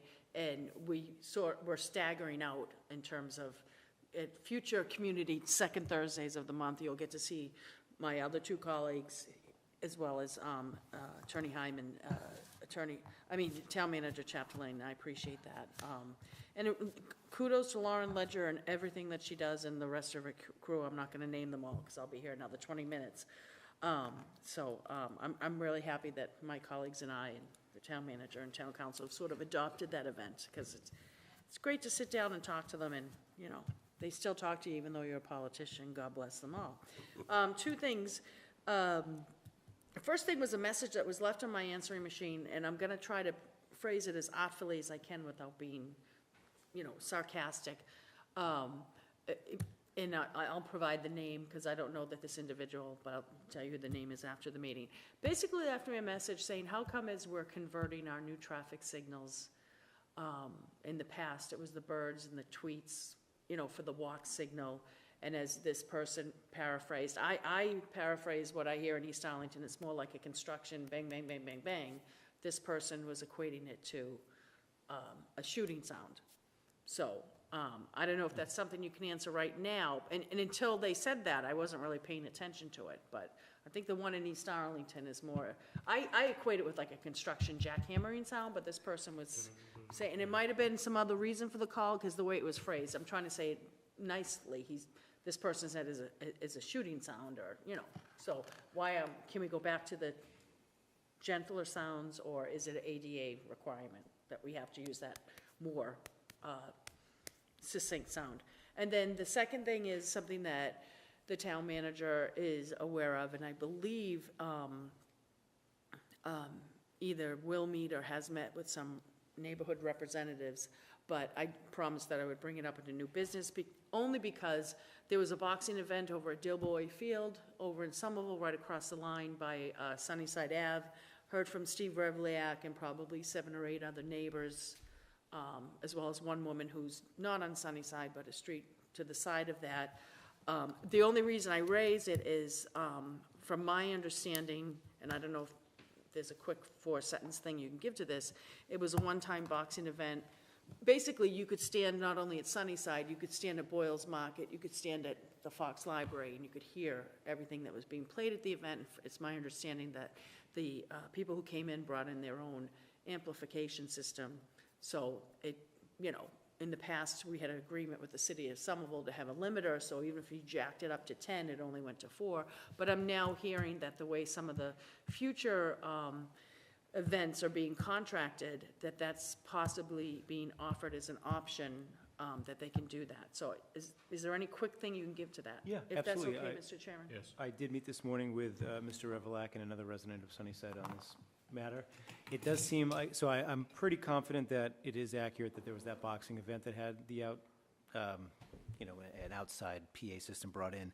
But Mr. Revelack did describe that it seems like sometime recently that even the in-house PA system, maybe the limiter is broken off, or it's not, needs to be calibrated, that there is the PA system's just louder. So I'm recommending a first step is I'm gonna see if we can collect some noise data with a noise meter, get that data, try to get a meeting with the mayor of Somerville to implore him to do something about it based on what we get for data readings, and then depending on how cooperative mayor is, decide what our next steps might be. Thank you. Thank you, Mr. Chairman. I think maybe he'll be visiting us on Friday. Oh, if you maybe, see him at the maybe. breakfast, that's your job, man. And Dan's going too, right? We're hosting yes. I'll let, Mr. Dunn's next on new business, I'll let him say, explain what I'm talking about. Well, I could say I have very little to do with it. I mean, I can't claim any credit or anything for this, but the MMA is the Selectmen's? No, sorry, the Legislative Breakfast. They hold them all over the state in different locations, but there's going to be one in Arlington on Friday morning, which, Steve, you said you're going to be there, I think? I intend to, Yeah, yes. and Joe I'll be and there, and Adam, and I don't know, there may be others, but anyway, we've all RSVP'd to this MMA event.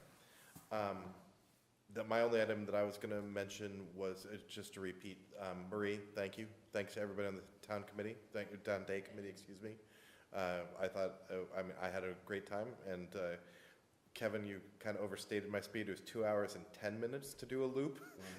Just like, I don't know exactly what the pace of that is, but you don't go quick. But it's fun, a lot of people to talk to. And Joe, thank you for being the MC. I was MC 1 year. They never asked me to do it again. You gotta dance. They probably won't ask me to do it again either, but that's all right. Gotta dance, Dan. Come on, man. Thank you, Mr. Chairman. No new business. No new business. I think a lot of the things have been touched on. Thank you, Ms. Chaplain, for noting the firefighters' retirement dinner. It kind of does go full circle from what we started with this evening with Mr. Chunglo and acknowledging his spouse, because an important part of these dinners, really, I think most of the retiring firefighters, or really all of them without exception, do acknowledge the great sacrifices that their families have made. And I know some of us here in this room come from firefighting families in one way or another and know that. So thank you on that.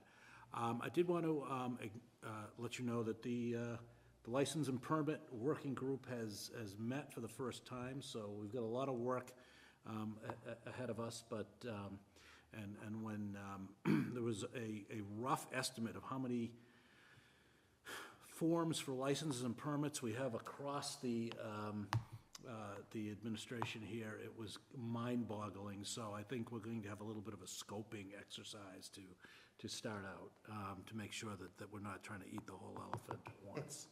And lastly, I wanted to note that on Friday, the executive director of the Mass Cultural Council came to Arlington, to the Robbins Library, and there was the official celebration and recognition of Arlington's new cultural district status, and it was a great event. I was nervous because it was 10:30 on Friday morning, and there were a lot of people who came out for it. So I was don't let my office know that I was there at 10:30 in the morning. I was working at the library. I literally was. I came over for the event. So we're very happy with that. Actually, the cultural district coordinator happens to live in a neighboring community, and she came by this Saturday when Ripple was unveiled down on the bikeway, one of the latest public art things. So we're very happy. I think you saw in our information received the official letter acknowledging that. So that was fun and great.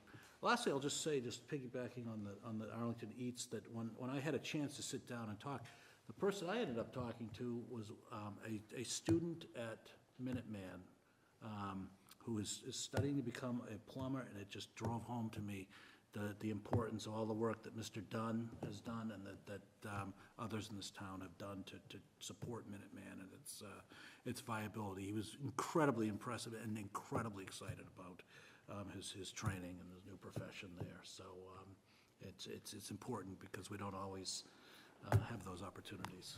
So before I take a motion to adjourn, I'll just note that we did table the item for the appointment of Mr. Mills. So without objection, we will hold that over for the next agenda, which will be at our next scheduled meeting of October 16th.